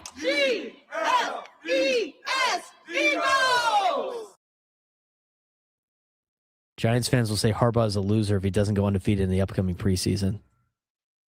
You know what, Frank? I think take note of that. They will not. And then say it yourself. No. You got to say it. We're calling the poll. Oh, now. Yeah, it's probably way over at this point. Are the Padres better right now than they were a year ago? On the 97.3 account, 182 votes. So thank you very much for your participation. Thank you. We really appreciate it. 93-7. I want to know who the 7% are. I'm going to end it on the Braden Surprenant Show page, 91% to 9%. How many votes did you get? 69. Nice. I knew that was coming. So there's that. Aztecs are in action tonight. Didn't get to talk about the Aztecs too much today. We're going to give a bubble update on where everything stands with San Diego State basketball that we'll play during the commercial breaks this week on YouTube.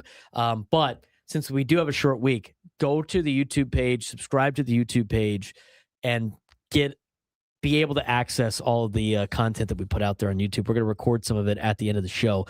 We'll talk about the bubble update for the San Diego State Aztecs. I mean, where they're at right now compared to where other teams are at.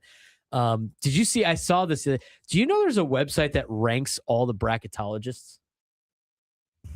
Because of course there is. There's someone out there who knows how to draw a little bit better than somebody else. Joe Lenardi's ranked 125 out of 160 bracketologists. So maybe don't. And it's like based on how accurate they've been in the past. So maybe we shouldn't say what his bracket is. He ranks 125. He actually gets paid to do it, unlike everybody else that just does it for fun. I got to start putting out brackets, dude. I started doing it the other night. I was like, this ain't going to be that hard. Oh, look, it's like slightly better than Joe Lenardi's. I mean, really? There's always somebody out there who has. There is a website that ranks bracketologists. That I was new. That information was new to me. I want to know who has. Here it is. It's called the Bracket Project. Go to the Bracket Project. Brother has too much time on his hands. The Bracket Project is a website that ranks all the bracketologists. The Bracket Project. They got a matrix for it, too. They got their ranking. Yeah, I'm seeing the 2026 bracket matrix. They have their, so go to rankings on the website, and it will tell you the 5-year bracket matrix rankings on all of the people that do it online. Yeah, they got the T3 bracketology, which I've seen a handful of times, the Pirate ratings, JS bracketology, Kyle Foster's bracketology, top 20 and picking the tournament. Bucky's bracket at number 37. Jabe's blog at 54. And then all the way down at 125, ESPN bracketology, Joe Lenardi. There are 186 of these. That's amazing. To the person who has this website, grass can't hurt you.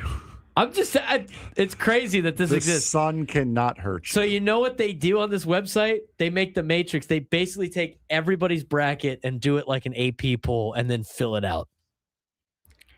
According to the bracketmatrix.com, the Aztecs, they got to be in this thing. They currently have an 11 seed with Santa Clara. It'd be like one of the last 4 teams in, according to if you took all 185 brackets, prediction sites, and you put them all into one, the Aztecs are reportedly one of the final 4 teams in. Last 4 in. TCU, first 4 out. I don't like this already. Bunch of crap. All fake. Where's Hofstra? Hold on. There's no way they're going to be on there. Other automatic They'd qualifiers. Be an automatic qualifier. They're actually right above UC San Diego on automatic qualifiers. Yeah, UCSD.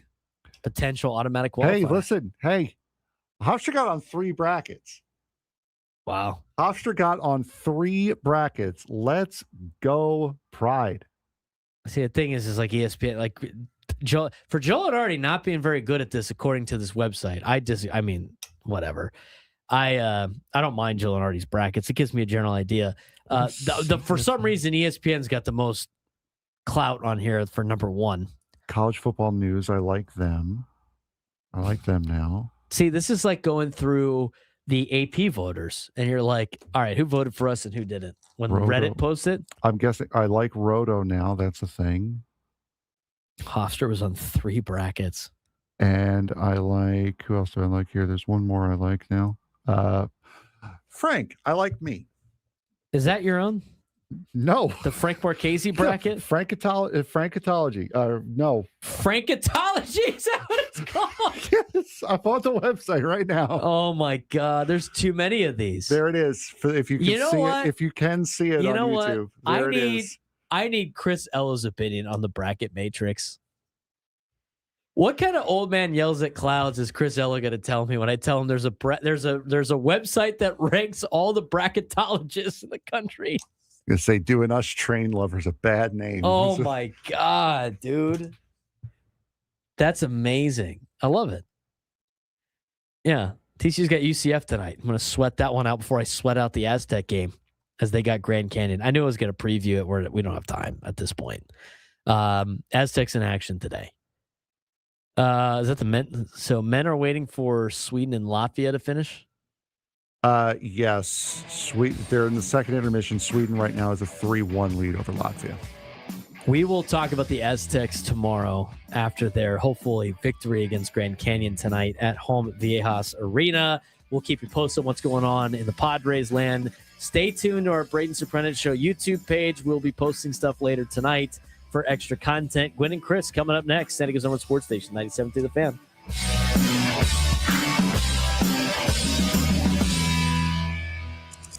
Padres, Mariners, Cactus League Baseball on the Fan. Gonna go! First